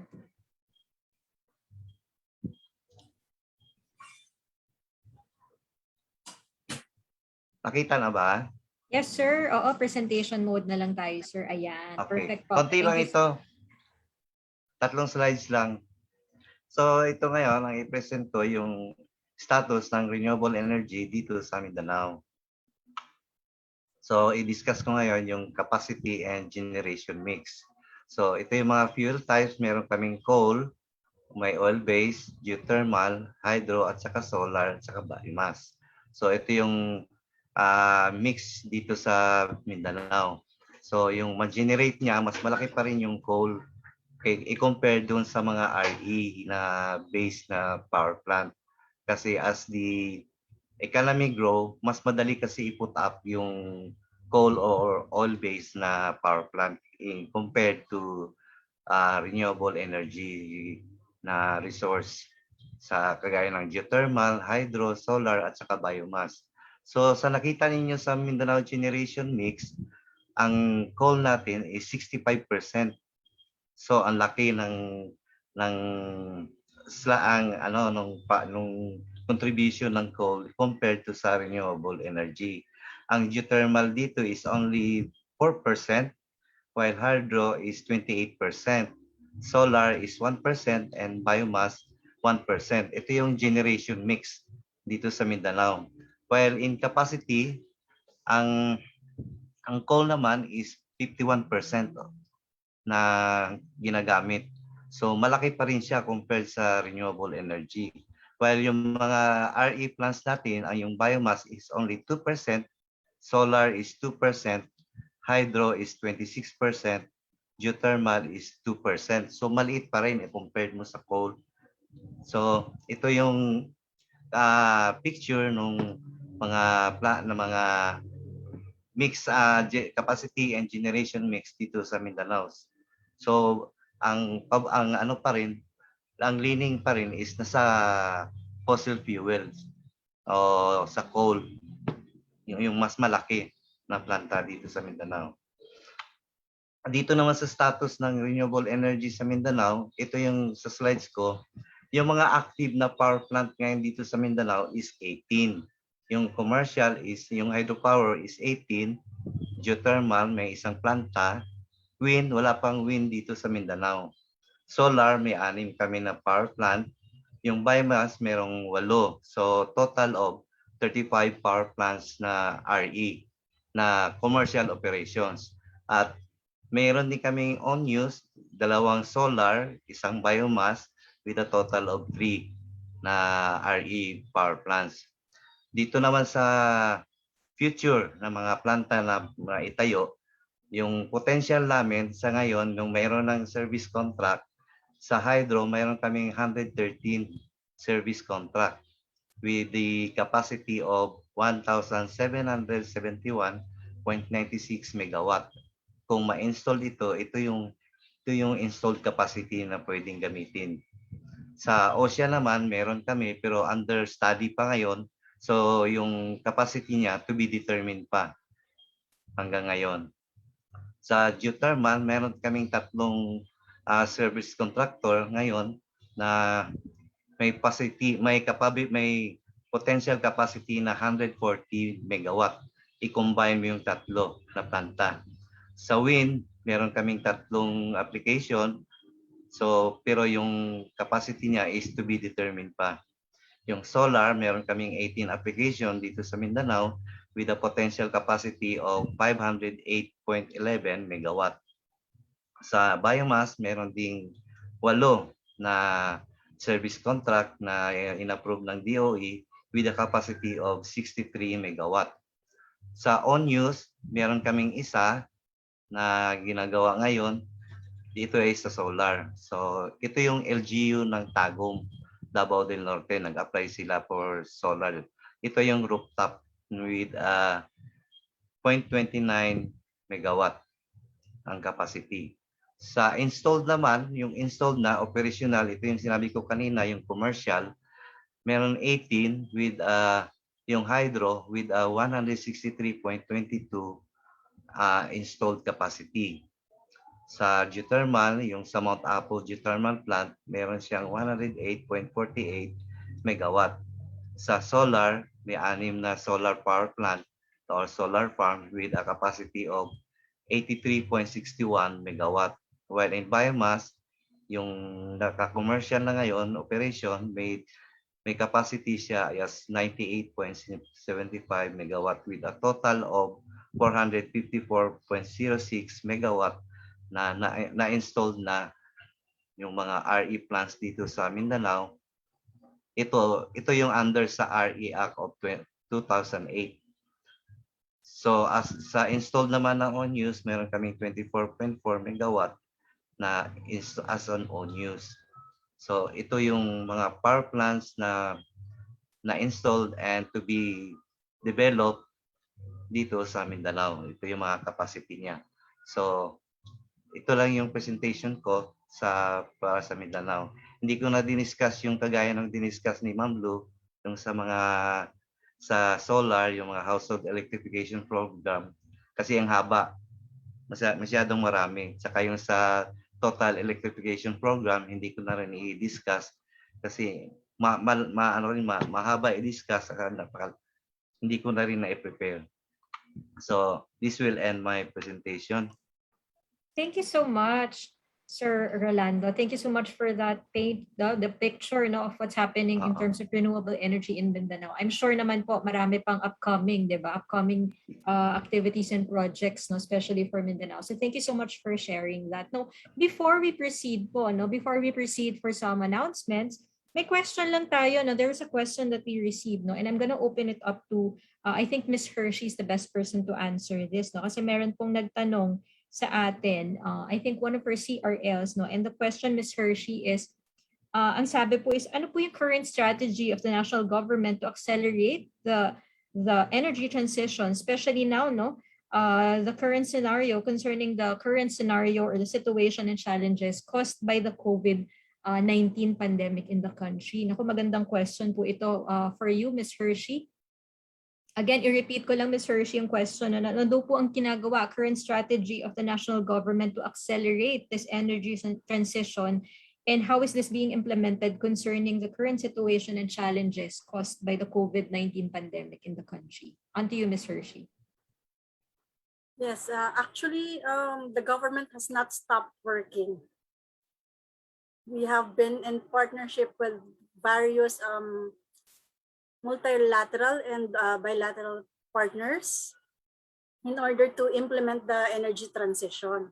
So currently we have several partnerships on energy transition with in Southeast Asia, with other government, particularly in preparation for COP26. With the UK government, we're doing the 2050 calculator project with them, and also the Energy Transition Council initiatives.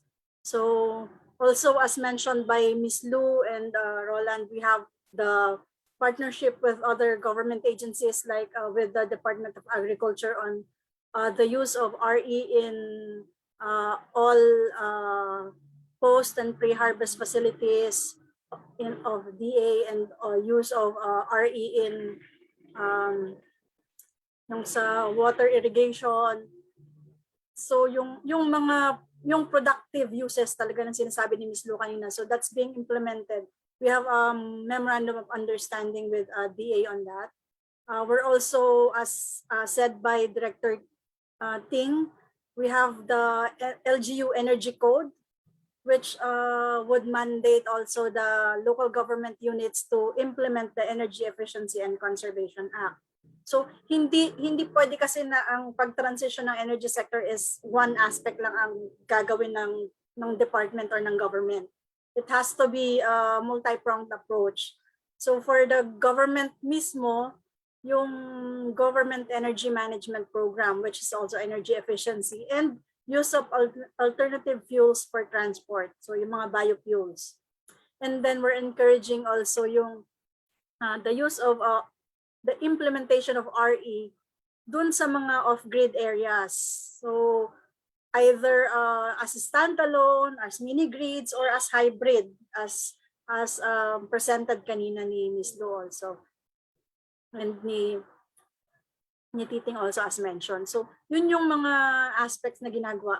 And we're not actually stopping. Actually, we're also in partnership with the Department of Finance to look at other options on what to do with the coal-fired power projects, and with how to really facilitate and implement the energy transition. And it has to be a just energy transition. So hindi pwede na just to achieve 100% RE, may ibang sectors or may ibang tao which are working in other. Just transition should be inclusive. So hindi pwedeng may maapektuhan. And we have to really pursue our NDC and energy transition na na once ma-implement or once ma-achieve would really result to reduction ng electricity prices in real terms, of course. Thank you. Thank you for that, Ms. Hershey. No? So I hope that answers the question. So tuloy-tuloy pa rin ng DOE in terms of addressing that. No? Walang pumipigil dyan. So, all right, let's move on to our second portion. No? Before we proceed to our second portion, just a few announcements for our Pinoy Climate Reality leaders. Please do not forget to answer the Training Needs Assessment Survey. No? The link of the survey was already sent to your email addresses, at napakahalaga po nito, no, para ma-design po namin sa branch yung mga capacity building activities para po sa inyo. So bukod pa riyan, ang survey na ito po ay makakatulong din para malaman pa namin kung paano pa po namin kayo masusuportahan, especially po yung mga initiatives nyo bilang climate reality leaders. So another announcement, no, we're very, very excited, no, to very ready to announce and ready to lead on climate. Kasi Ngayon po, no, magkakaroon na po kayo ng pagkakataon. Kung hindi po kayo CRL or hindi pa po kayo climate reality leader, may pagkakataon na po kayong maging isang Pinoy climate reality leader, especially sa mga viewers natin dito. The registration to the Climate Reality Leadership Corp Global Virtual Training is now open. Mag-apply lamang po kayo sa link na makikita nyo sa ating screen. Paalala po, this is a 9-day virtual global training for free. Online po yan, no? Packed with a lot of information on how we can solve the climate crisis together. So sali na po kayo dyan, no? It's your ticket to join the Climate Reality Leadership Corps and a global network of more than 36,000 change makers leading the fight for a just solutions across the planet. So mag-register na po kayo dahil limited lang po ang slots. I hope you guys register. Just visit our Facebook page to know more. So aside from that, naku, talagang excited ako. Madagdagan pa kami. Kasi right now po, ang mga Pinoy Climate Reality Leaders, nasa 1,200 na po kami. So sana mas dumami pa at para mas maging mas powerful tayo in terms of fighting, di ba? At pagsulong natin for low carbon and sustainable development dito po sa ating bansa. So aside from that, naku, meron pa po kami. Dami namin exciting announcement for today. No, we would like to invite everyone to purchase the tickets for the documentary film The Race to Save the World. Yan. This documentary brings an urgent and intimate portrait of the protest, arrest, courtroom dramas, and family turmoil these activists endure as they push for change. Pumunta lamang po sa aming website na naka-flash sa ating screen to avail the tickets, diba? It will cost around $10 po, US dollars for the regular tickets and $17 US dollars naman po para sa ating special tickets. Ano po ba yung mga special tickets natin? This will give you an exclusive access to Solar Rise. Ito pong side event featuring the film's activist, local activist, at marami pa po. So this fundraiser po is in partnership with Light of Hope PH. Kasi po ang mga proceeds na ito, no, lahat po ng makukuha namin dito is gonna be added to our donations to support the installation of solar panels in Panganan Elementary School in one of the island communities in Cebu. So hello sa mga taga Cebu, especially sa mga taga Panganan Elementary School. So sana po samahan nyo kami for this race to a better reality. Ayan, naku, hindi pa po dyan natatapos, di ba, ang ating announcement for today. Naku, fresh na fresh po, kaninang umaga lang. Earlier today, the youth cluster of the Climate Reality Project Philippines in partnership with Wavefarers and East-West Center held the advocacy pitch competition for Project Niche. Claiming my space in the climate space. Ito po ay isang advocacy proposal presentation where winning teams will get grant money and additional support to help implement their projects. Nako, so very excited ako to announce the 5 winning teams. Sana nandito sila, nanonood sila live, diba, sa ating Facebook page. So we're announcing, I think 5 winners, tama ba? Announcing yan, 5 winners, winning teams of Project Niche 2021. Ako, simulan na natin. Very, very excited na ako. Our top 5 winning teams are, of course, Project Green Hydra.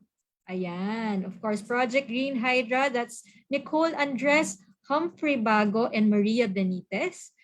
Siyempre, meron din tayong Plan Synergy with Ryle Jen Bucao, Princess Rhea Balimbin, Estrelia Marie Eugenio. Ayan. Our next winning team is Rio Fleeter Collector. Kasama dito si Asma Jafar, tama ba? Veronica Capin and Randall John Sanson. The next winning team is Climate Learning Kit, Alessandro Capistrano and Patricia Pobre. And last but not the least, Alpas with Sarah Baljica and Maya Baljica. So these projects will undergo the Project Niche Incubator, where they will be given Klimapandayan access and mentors who will help them implement. So I'm very, very proud of you guys. Congratulations.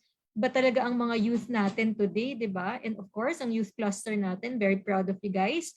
Grabe, di ba? We may be on different levels of lockdown right now, pero I can really feel the energy, di ba? I can feel the energy, the community that's pushing for climate action at all levels. Talagang buhay na buhay yan. Syempre kasama po dyan ang ating mga viewers ngayon. Hello to everybody watching us.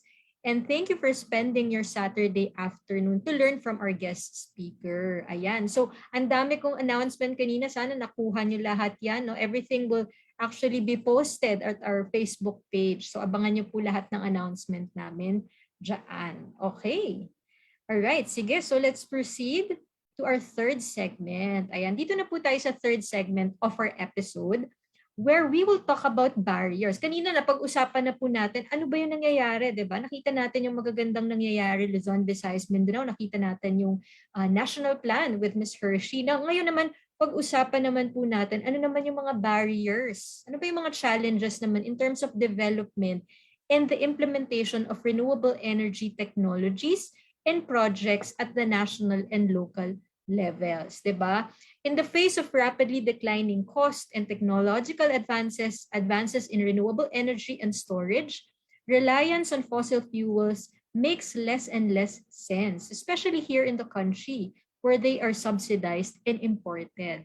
All right, so my question to you now is, of course, para naman po kay Ms. Hershey. Ayan, ako. Kanina maganda na yung ipakita niyo sa amin. You drew a picture of what's happening in terms of renewable energy in the Philippines. But my question to you now, ma'am, is what are the challenges po for the rapid development and deployment of renewable energies in the countries? Ano po ba yung nakikita nating barriers, especially at the national level? Ms. Hershey?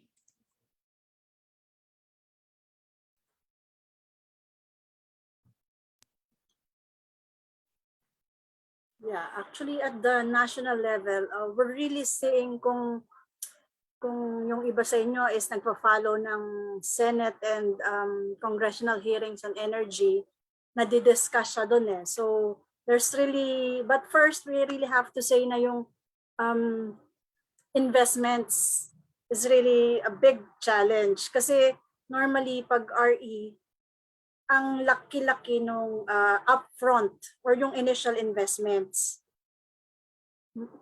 Kaysa i-compare mo siya sa fossil-based.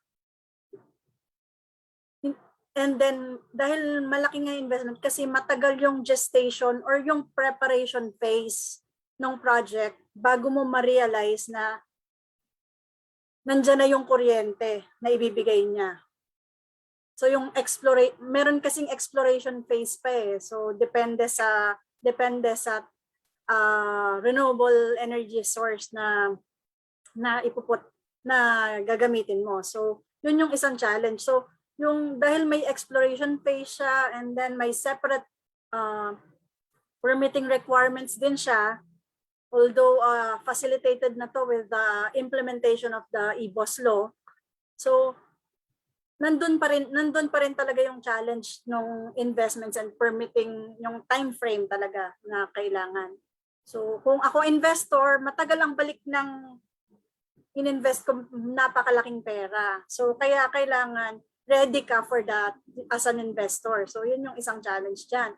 Another challenge na nakita is yung technology. Kasi depende sa country na panggagalingan, depende rin sa kung sino yung magpapautang na bansa, yung technology na gagamitin. Minsan may naka-tied up na ganun sa loans eh. So, di ba? So, minsan, dahil nata-tie up tayo dun sa mas mahal na technology rin. And minsan, hindi din yun ang mas efficient na technology. So, kaya kailangan tayo, mag-develop din tayo ng technology natin. And yung DOST, may mga ginagawa naman silang efforts dyan. So, yun. And another one is yung infrastructure barriers din. And also, yung naka-tied up doon is yung location. Kasi katulad kanina sinasabi ni Director Ting ng Luzon na puro nandun sa Benguet, nandun sa mga mountainous areas, yung RE resources natin. Pero nasan ba yung consumers? 'Di ba? Nasa central business districts, nasa mga cities, nasa mga municipalities, pero yung resource nandun. So kailangan mo siyang i-transport ng malayo. So yun yung yun ang mga challenges na nakikita namin, and we're really addressing this, kaya naghahanap ang DOF ng funds para ma-accelerate ang implementation ng RE. So kaya sinusolve din sa Congress yung mga issues on policies para mas ma-facilitate na makapasok yung RE sources natin. And yung ano lang talaga, yung location lang talaga yung wala. So ang kailangan lang natin gawin doon, ma-develop siya, and hopefully mas efficiently na mas ma-deliver natin yung electricity sa consumers. Thank you. Thank you for that, Ms. Hershey. Maraming salamat for answering the question. Now, let's go into the regional perspectives naman. No? Of course, I think si Director Renante was able to share some of his thoughts already kanina, sir, di ba? But going back to the same question as with Ms. Hershey, no? Ano naman po kaya yung mga unique barriers, di ba? Unique challenges that you are experiencing, di ba? In terms of, ensuring that we can stimulate more clean energy investments in the region po. Yeah, thank you, Ma'am Amy. Basically, Ma'am, as I mentioned yung challenges, I fully support and agree with Ma'am Hershey on the sa national. Kasi definitely, pag sa region, halos ganun din naman na magiging so investment, yung actually, isang pwede madagdag siguro challenges right now as we have experienced dito sa regional level. Especially yung yung awareness din sa mga natin, like the LGU, medyo hindi sila aware sa mga palisiya, yung mga ganon. And even our ECs, which is a very sila yung mga crucial role din natin. So right now, kaya po isa yan sa ginagawa namin yung convergence, collaboration. We really wanted to tama yung approach ginagawa natin ngayon is parang whole of nation approach, whole of government approach na not sama-sama. Ang challenge nga actually, yung programa ng ating gobyerno na Bill program, kasi definitely we will anticipate yung demand requirement doon, kasi yung mga infrastructure project doon will really entail demand or electricity requirements. So isa yun sa dapat, sabi nga I was visited by my top official yesterday, so dapat ma-align din kami. So dapat yun yung mga ginagawa on the national then kakaskade sa regional. Dapat yung energy sector will be at par to that requirements, kasi anticipated talaga yun na the energy demand will be of course increasing.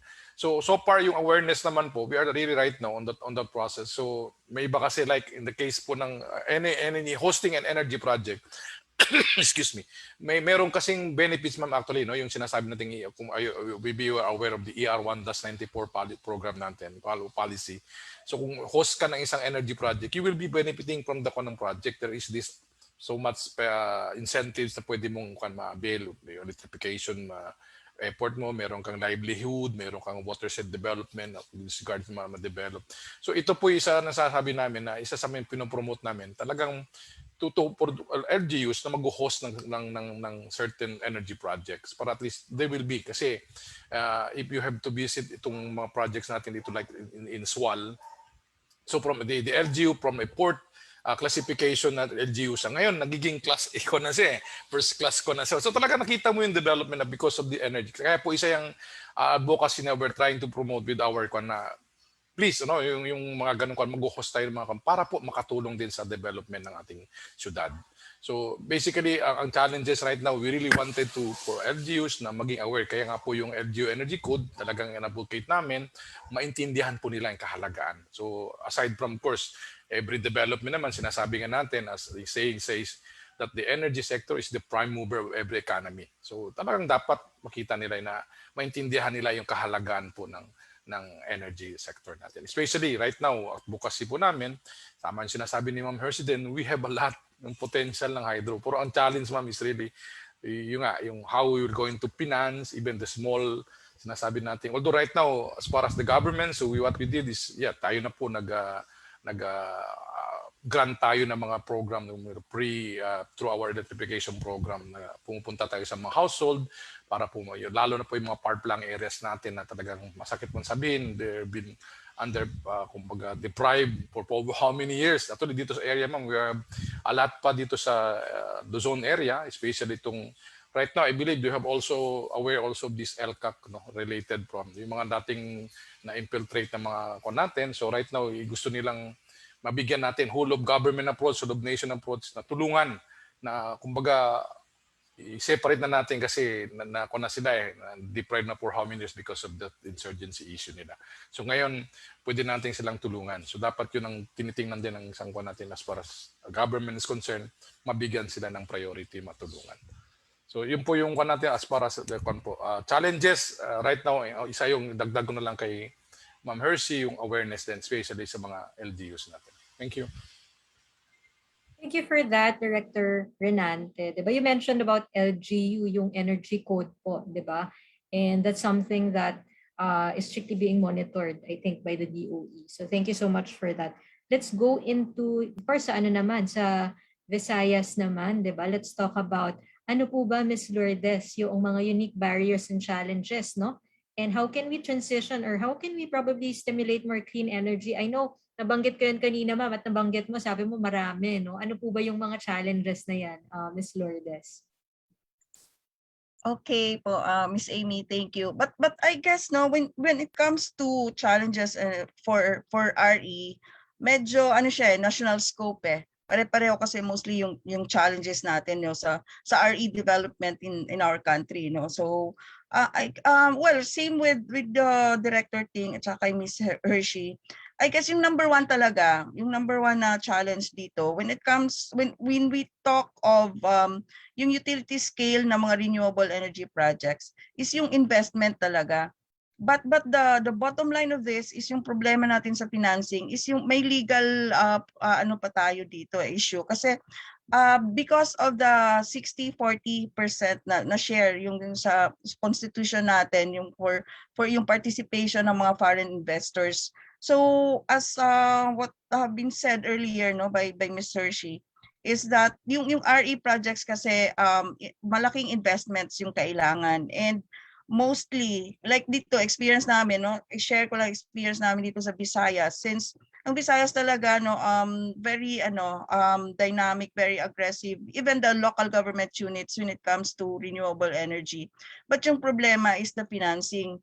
So dito kami sa Visayas Field Office, in fact earlier this year we have two investors no foreign investors from Singapore and Korea na that approach us no because our policies are really for RE no so it's a good incentive for foreign investors but the problem is they cannot go 100% no and it's very hard to look for local partners also. It's a tedious process and when they have to put up a new company here in the Philippines with local partners. So the number one barrier is really yung 60-40 na investment share nila. But I guess there's the government is trying to solve they're finding means no how to address this kasi mahirap nasa constitution natin hindi madali yon but for other RE projects specifically for geothermal now it's open for 100% ownership already but it should be done through yung ano natin yung FTAA yung financial and trade as technical assistance agreement no in which kailangan yun sa geothermal natin and our biomass projects also pwede na yung 100% ownership. So hopefully in other capital intensive renewable technology energy systems like especially yung wind no malaki talaga yung investment sa wind natin. Much more if we go offshore, mas solve rin natin yun, no? Kasi yung investors, hindi kasi basta-basta malaki. So maraming foreign investors who are interested here in the Philippines dahil magaganda na rin yung we have a lot of good policies and incentives already. But yun na nga, may limitations. So that's one. And another, ito yung issue sa permitting. Yung sinasabi ni Ms. Hershey kanina, yung sa exploratory stage. So yung sa permits kasi, number one, yun na nga yung permits with the LGUs, but yun na, the DOE and the ILG have found a solution to this through the local energy code, yung dinidiscuss ni Director Ting. No? So bago lang kasi yung local energy code, it was I guess signed early this year if I have not mistaken or late last year. So ngayon aware na yung mga LGUs doon. Hopefully hindi nila pahirapan yung mga investors natin sa renewable energy kasi Ako, personal experience namin kasi we're working in the ground, from the barangay pa lang nahihirapan ng mga investors natin, no? Lalo na how much mo yung mga foreign investors. So minsan parang na-disappoint sila and they're nagba-back out sila because of that. So hopefully with the local energy code, matutulungan yung ganitong barrier natin, yung sa permitting. Pero may isa pa doon yung resource use conflict natin, no? So sana ma-solve rin natin kasi alam naman natin most of our renewable energy resources, most of them like in the Visayas are also located in protected areas. So may conflict tayo sa NIPAS dito. And also some are under ancestral domain, no? So IPRA law na naman yung conflict diyan. So ngayon the DOE also is trying to solve that. So in fact meron na tayong mas dapat sinisearch dito yung EPNS natin, no? Meron na tayong policy mechanism for that, and also the EBOS law. So minabadali na yung permitting natin, but experience on the ground challenging pa rin, no? So you have to deal with, of course, with if it's protected area, meron pa rin another bureaucratic process, much more, no, with the IPs. So that's why nga yung hydro, I like the hydro, no, but mahirap kasi develop. Kaya nga marami pa tayong open for development na hydro kasi dahil site specific siya, at saka mostly are doon sa protected area at saka sa mga nandun yung mga IPs natin. So ito yung challenge ng ano natin. So I guess yun ang ano natin, no. So yeah, mayroon dagdag si Mr. Hershey dito kasi national yung mga policies.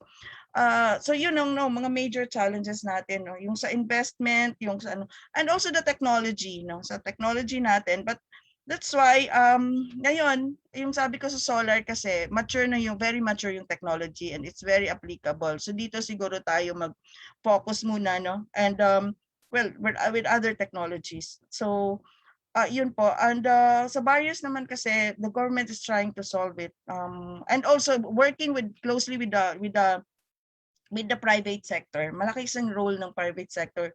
For the offshore wind, we just have the joint industry workshop. So lahat, no, participants sa industry, not just the government, also including the academe and the NGOs in the private sector. Kailangan kasi holistic yung approach. So that's all, you know, para mapabilis natin yung development ng RE in the country po. Yun po. Thank you. Thank you so much, Ms. Lourdes, for that, no? Thank you so much for stressing that out. Tama po, no? So it's parang common talaga yung barriers, it seems, no? It's really more of LGUs, yung support on the ground, diba? It's about, you know, finances, diba? And of course, technology, as previously mentioned. Thank you for that, Ms. Lourdes. Let's go on to, of course, syempre, to Engineer Rolando from Mindanao. Ano naman po ang thoughts natin, sir, dun sa challenges and barriers for Mindanao? Yes. Lahat naman ata nasabi na lahat nila ng mga colleague ko sa Luzon, sa Central Office, sa Visayas. Magdagdag na lang ako ng konti doon sa mga sinasabi nila na sinasite nila. Since most of the RE projects are dictated by locations, so yung site specific, which can be off-putting to the developer or to users. So isa yan sa mga problema dito sa Mindanao kasi most of the time, yung mga, especially in hydro and geothermal, located in remote areas. So, ang number one problem namin dito is yung peace and order. So, isa yan sa mga dilema ng mga developer, kaya nag-apply sila sa DOE ng force majeure kasi hindi sila makapush through sa kanilang exploration, sa kanilang studies, especially for hydro and geothermal.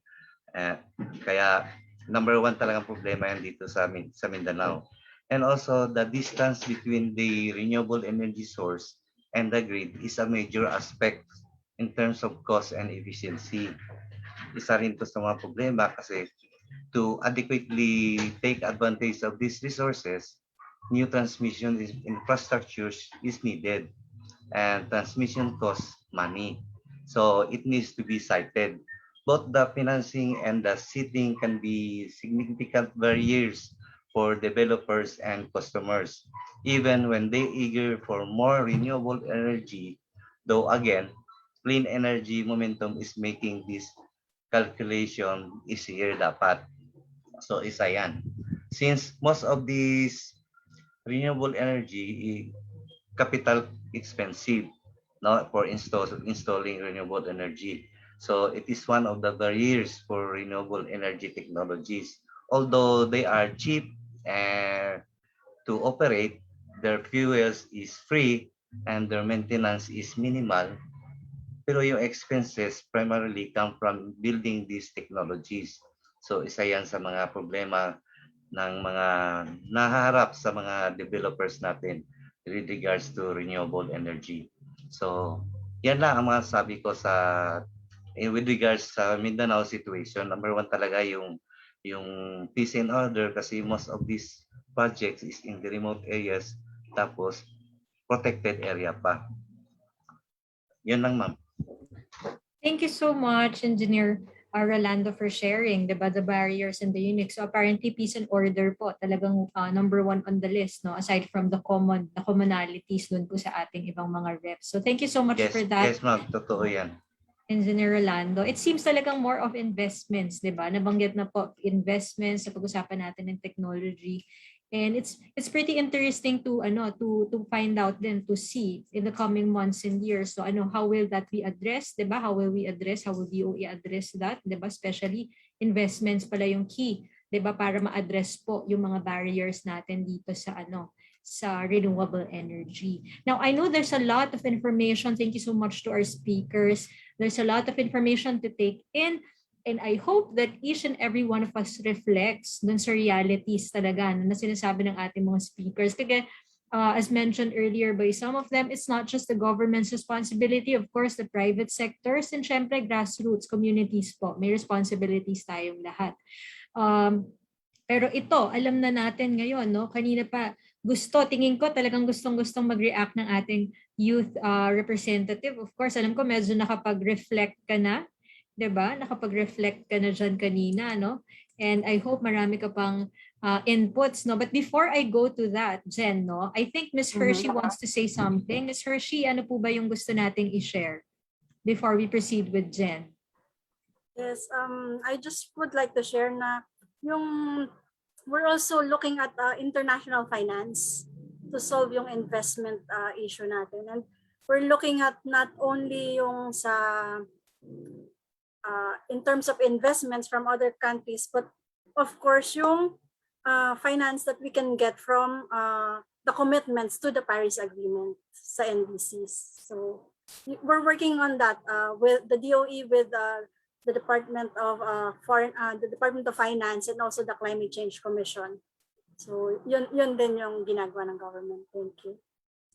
Thank you for stressing that out. Thank you so much, Ms. Hershey, for stressing that out. And that's important, di ba? They have to work together with DOF and of course the Climate Change Commission dahil importante po talaga yan, di ba? And of course, before we got into that nice segue from Ms. Hershey, yan. Ako, alam ko si Jen kanina pa yan, excited nang mag-react yan. Sige, can you share to us, Jen, ano naman yung mga insights mo, no? Based dun sa mga of course, di ba, nabahagi sa atin ng ating mga representatives. I know kanina ka pa nag-reflect. So, can you tell us what's your reaction based on what our speakers have said or have told us this past few hours? All right, thanks, Aimee, and thank you to the speakers, no? So very comprehensive for me. Especially we started with the national, kay Ms. Hershey, and then we've touched base on the regional activities and down to the very grassroots, nakailang ulit yung grassroots kanina. And thank you kay Director Renante, no, for touching base on the LGU. As in, we are talking about inclusion. We are into the business or the mission of enabling disruption. But first, we do know that we have to disrupt ourselves, especially talking to the youth. So reflecting on how we can take part in this initiative. Thank you kina Sir, kina Ma'am kanina for giving us the assessment already. So the paper is already there. We already have the picture. And for us, youth, we have to be very familiar. We have to be familiar and be aware of what's happening around and how can we start. Why? Why to start right now? Because essentially, we would be the one to lead in the future generation. We and the next generation after us. So the concern is that salamat sa guidance nung mga ni Sir and Ma'am na nakasama natin ngayon. So in that regard, I'd like to concentrate on the problems identified and the opportunity. Kasi hindi lang naman siya problem eh. They already discussed several suggestions, but the concern for me, coming from the private sector, is always on the implementable, trackable, realizable, meaning with something we can monitor, something we can act on. And this one is not only a call for the private sector, but also a call for the youth. Especially, we don't need to really have a grander plan, as specific, as detailed as something na napakalaki like the one presented by Ms. Hershey earlier. But we have to start where we are. So when we say we start where we are, is that we need to, number one, touch base with the people like that resonates or we have the same passion. So for me, I think hindi lang naman ako yung nasa renewable energy yung business, but it's so good that you are doing your career is on track with your passion, with your mission. So for the students right now, as I'm looking at the Facebook page, ang dami na sa environmental engineering field. So my field is not from the engineering sector, but my business, I am doing business development for renewable energy in a joint venture company, as mentioned. Kaya kanina I really resonate with the challenge encountered by foreign developers, and 3 years ago, our company partnered with a local developer so that we'll be able to take part in this initiative. So in that regard, ano pa ba yung pwede natin gawin? I'd like to go back to Sir Renante earlier. We've experienced permitting challenges at the LGU level. But of course, the challenges are there because they are not yet able to understand how to take part on this one or to accelerate pa. So looking back 4 years ago when I started this renewable energy journey, I started knowing the technicals, but the main driver is that I really would like to take part on the carbon reduction mission. So I started, I'm selling renewable energy systems for residentials and commercial and industrials. But a good note is that looking back 4 years ago from what I started, there are already not only the residential installers, but looking back, I see how barangay captains and councilors are installing and promoting solar energy system for the government requirement. And it's not only the municipal or city hall. Ang daming government properties like hospitals, and kung tayo lumayo, let's start with the barangay halls. The daycare centers that before are using electricity. So right now, during the pandemic again, when I go back from Manila, I transferred here in Batangas because of the work from home situation. I am glad to know that there are several solar lamps.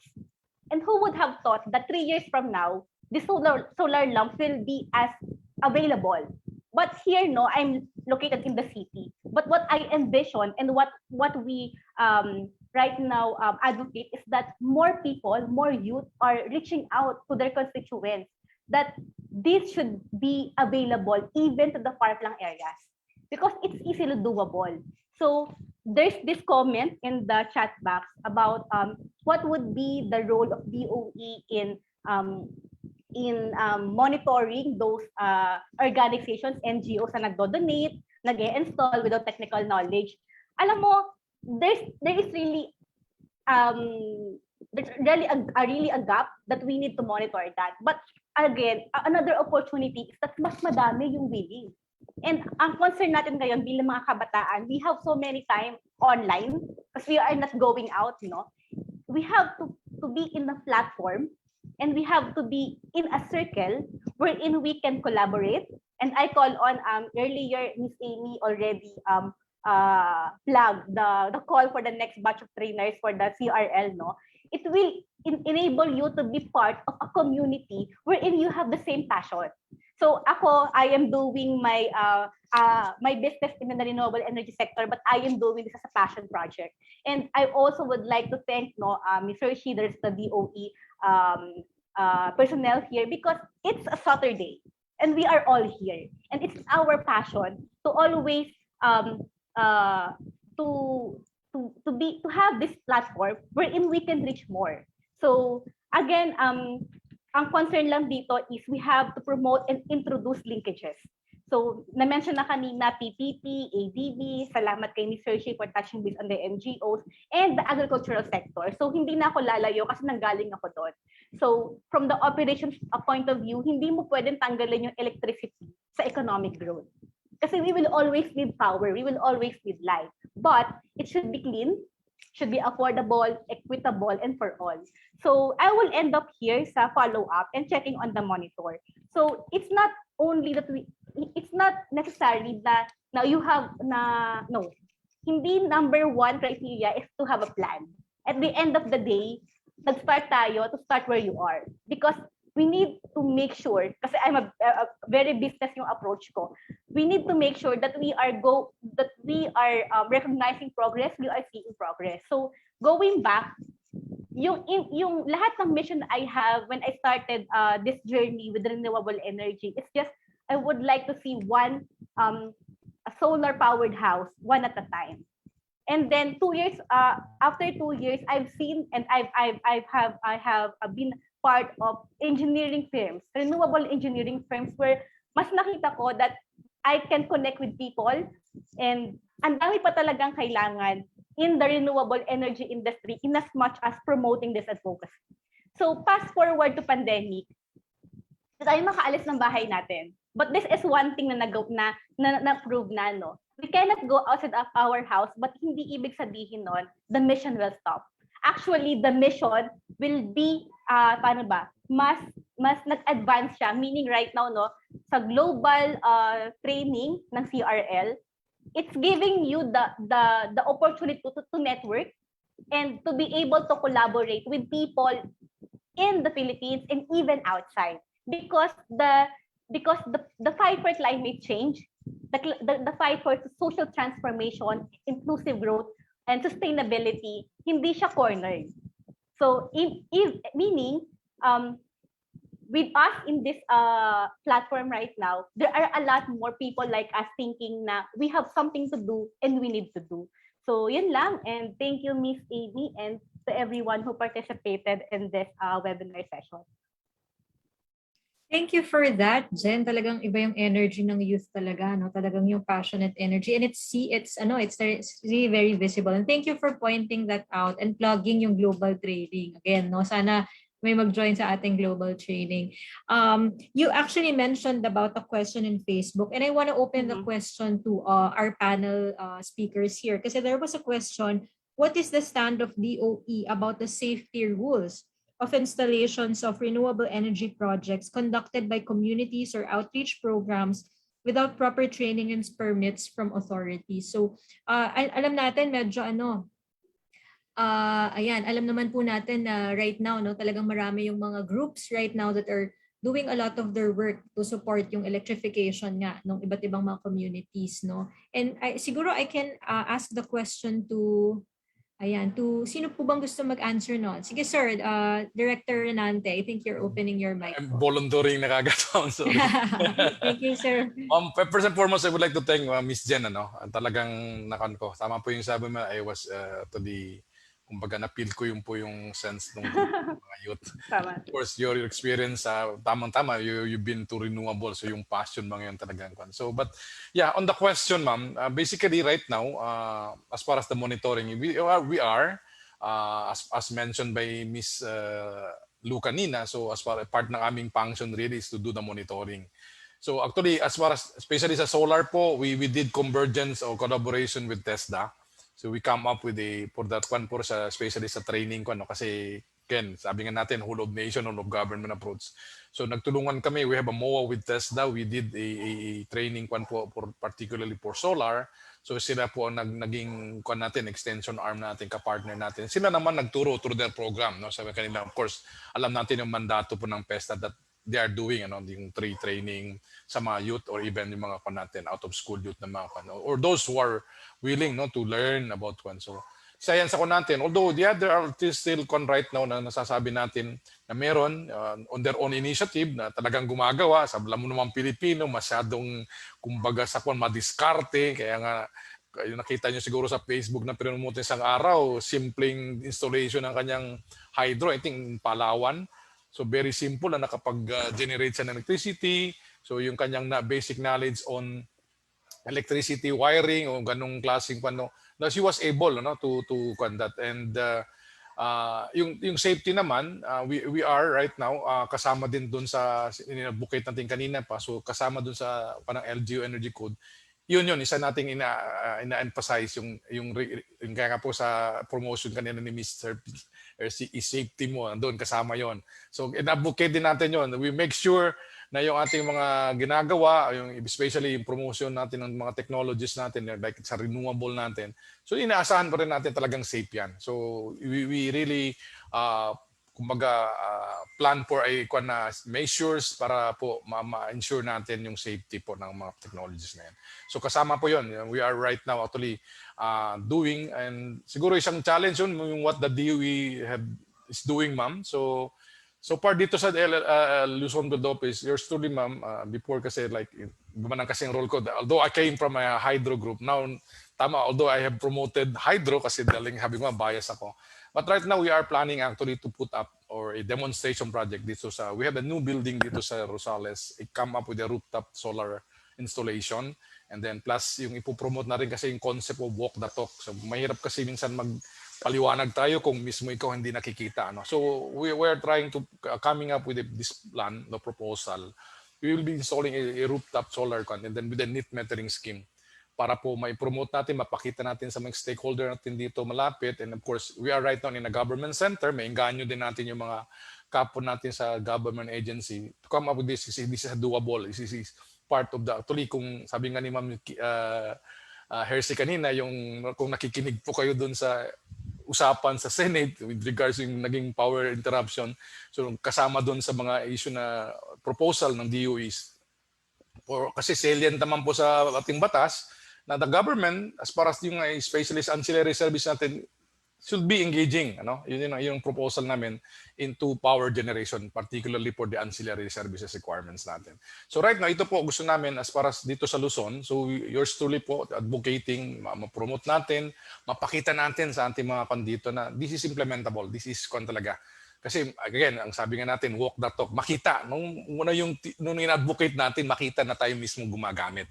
So sabi naman, wala naman tayong as far as profiting is concerned, ang ating ditong pino-advocate lang is the promotion ng renewable. So unfortunately po, kasi kung meron lang ilog po dito malapit sa area ko, baka hydro yung nagay ko. So lang, ang nakita kong potential talaga, of course, as you have mentioned with my background din po sa solar, PV, so nakita ko yung potential yung to put up with a solar rooftop. And then plus ang future way forward namin for school later on kung magkaroon na tayo ng opening sa schools natin for students na they can come up to us para maturo natin yung mga basic operation. So yung mga ganun. So, kasama po sa long term namin na gusto namin advocate yan.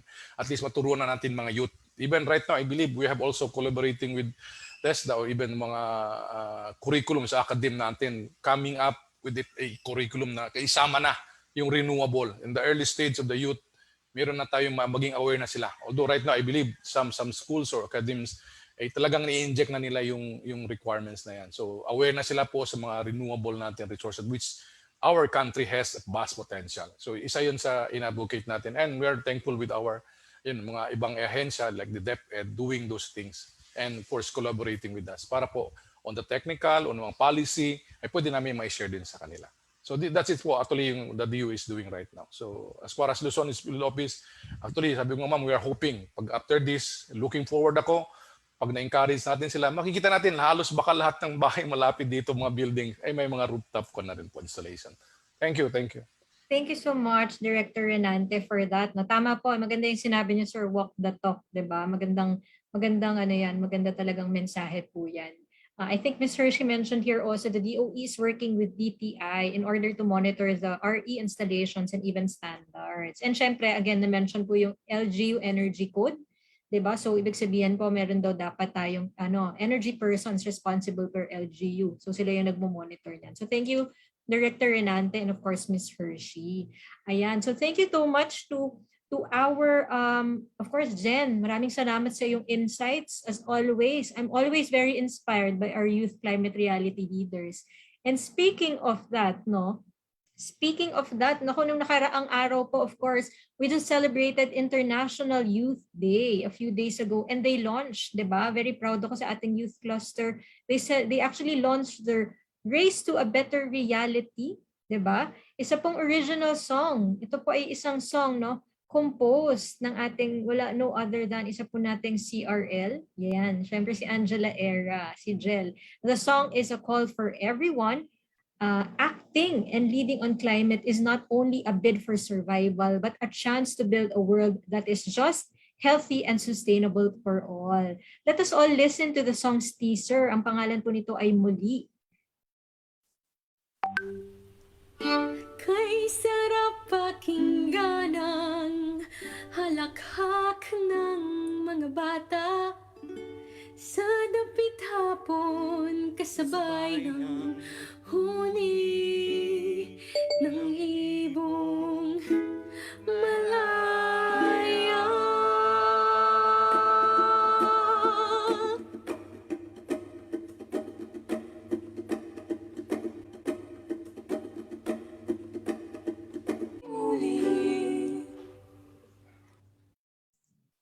Grabe, very inspiring talaga ang ating youth. Nako guys, I hope you watch out for the full song. Antayin niyo po yan, no?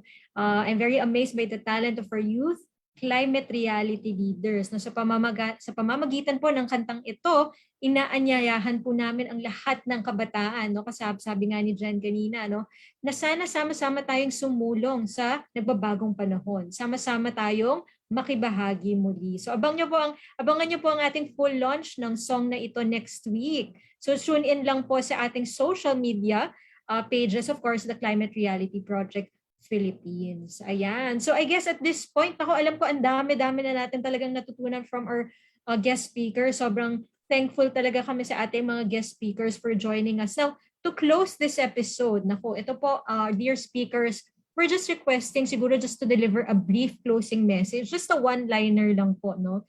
Ano po ba, no? What are your hopes for the future of clean energy in the Philippines? Ayan, let's end it with a positive note, di ba? Gusto natin mas maging positive at hopeful pa tayo. Simulan natin kay Ms. Hershey. Ano naman po, ma'am, ang nakikita niyong hopes and future natin for renewable energy in the Philippines? Yeah, I guess for me, that we achieve the energy transition and we maximize the use of our RE potentials so that all Filipinos will have an affordable, resilient, and secured energy supply. Thanks. Maraming salamat, Ms. Hershey, for that. Naku, next naman, punta naman tayo kay Director Renante. Ano naman po ang nakikita ninyong hope, diba, para naman po sa renewable energy sa ating bansa, sir? Ang sinasabi nila, kung merong big hope, may big heart, may big hope. So talagang malaki po ang hope natin for renewable. So sabi nga natin, na-mention na nga kanina pa sa mga discussion natin, talagang marami po tayo nito. So talagang nasa atin yun, ano? Atin yan, sabi nga ng natin. So it's really for us to harness. So siguro yun ang nakita natin. Right now, ang isa natin, sabi ko nga sa inyo, na-mention ko na, as far as personally, nakita ko yung pangangailangan. So para makita talaga, mainganyo natin. Kasi ang dali mainganyo kung ikaw mismo nakikita na ginagawa. So as far as kami sa DOE, so looking forward ako dito sa Luzon na sooner or later, sabi ko nga, marami na ako makikita. Even in my house, actually, personally, I'm planning to put up para po mag-advocate talaga natin. Kasi ang hirap minsan mag-advocate kung puro salita lang tayo. Maganda kung nagagawa natin. So that's something that message that really, let's work on it na and then harness our renewable. Thank you.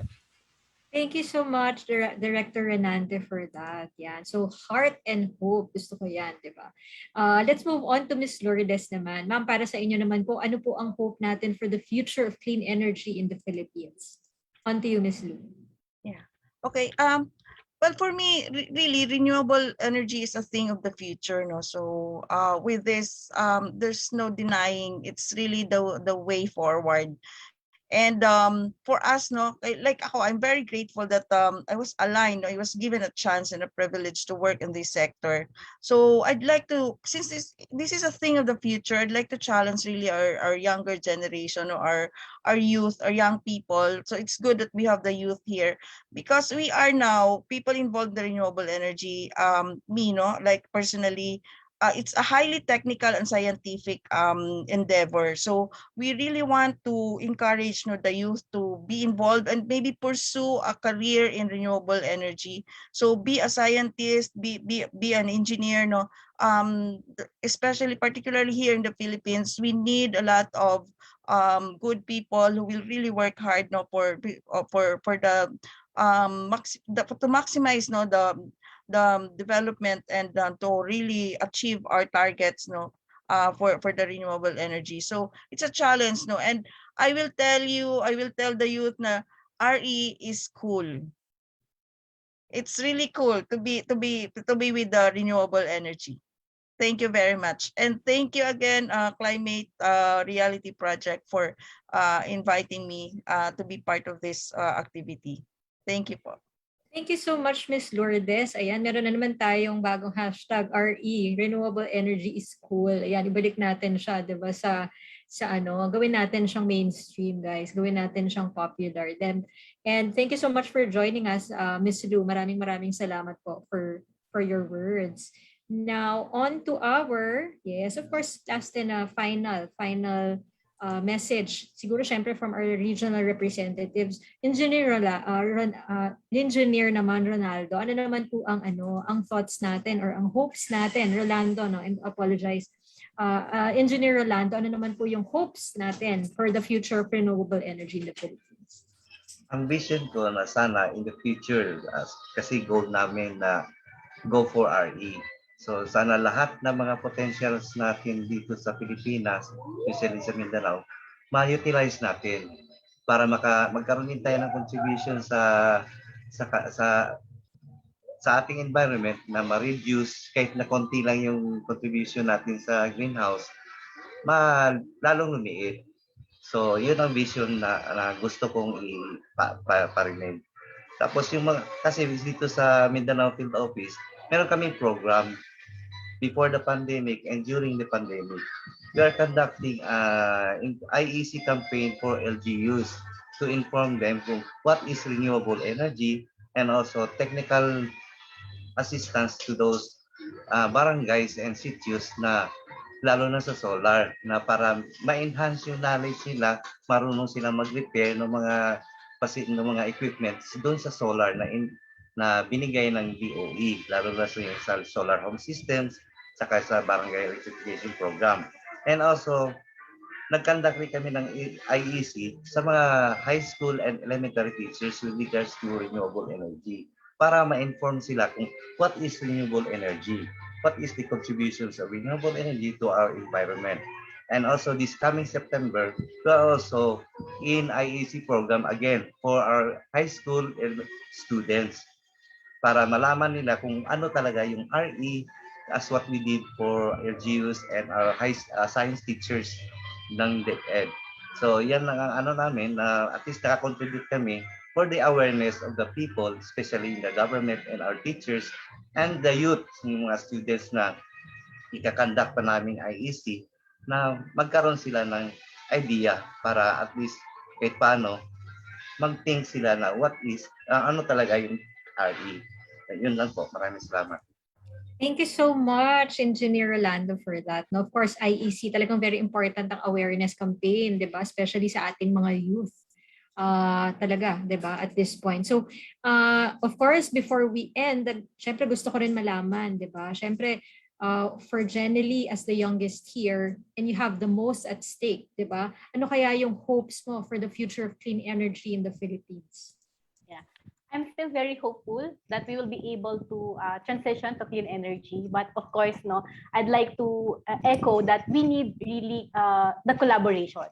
Collaboration that is inclusive, hindi lang sa public sector yung pressure, the private, hindi lang sa public sector yung pressure, but also coming from us private sector. Because as mentioned, no, I thank you kay Ms. Hershey, we should be the one deciding to our with regards to our future. And in that regard, for future collaboration activities, hindi lang sana makahon sa libro, sa lectures ng mga pinapromote with TESDA, sa curriculum, but also you should be the one deciding to take part. To echo Ms. Lourdes' a message earlier, come join us in this industry. It's very cool. And hindi lang siya very cool, it's a very satisfying industry. Maganda ang pay rate sa mga renewable energy players, engineers, and developers. Kokonti lang kami dito. Go, come with us, and I'm assuring you that it will be a worthwhile stay in this career. So yeah, I hope to connect with you guys on LinkedIn, and even the internship. Hanggat may opening sa renewable energy developers, apply lang kayo ng apply. It is the mission that will enable us to transition. Thank you.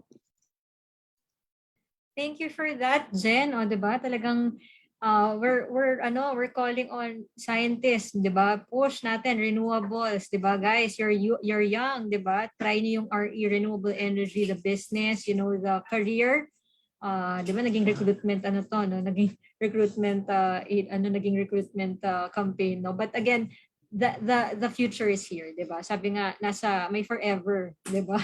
May forever sa renewable energy. So thank you so much. I'm very inspired. I'm very inspired by what's happening, by what Jen and all of our speakers have said. Alam ko ang daming opportunities. Of course, there are barriers. There's gonna be a lot of barriers, a lot of issues, diba? A lot of challenges along the way. But we're very hopeful, diba? We're very hopeful that there's changes happening, diba? And hopefully more sustainable action in the future. So maraming salamat po sa ating mga speakers. I'm very inspired by all of your comments at this point. Alam ko marami pa pong tanong sa Facebook. Naku, sana po yung mga speakers natin mabalikan ninyo yan. Hindi na namin siya kayang masiksik today, but I hope all of our speakers can take the time to read through some of the comments, no?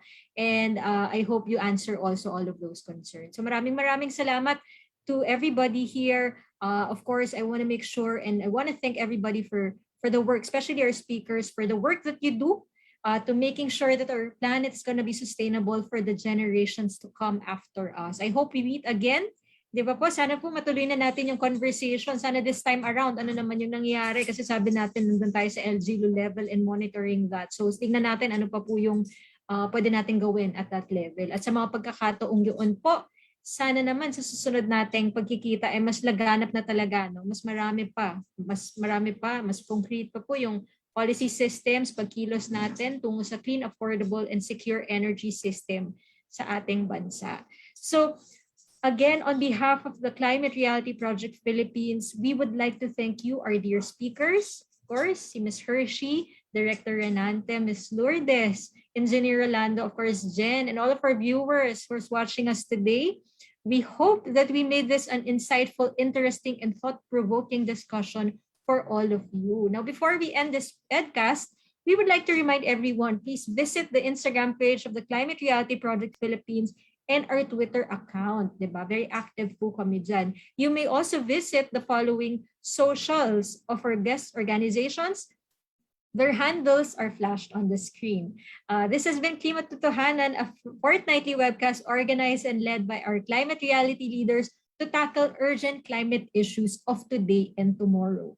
Why Klimatotohanan? Because we need real talk and real action on the climate crisis. Magandang hapon po ulit. And thank you so much for tuning in. And see you again next Saturday po sa ating next episode. Thank you, Mama Amy. Thank you. Good day. Thank you. Kay sarap pakinggan ang halakhak ng mga bata. Sa dapit hapon, kasabay ng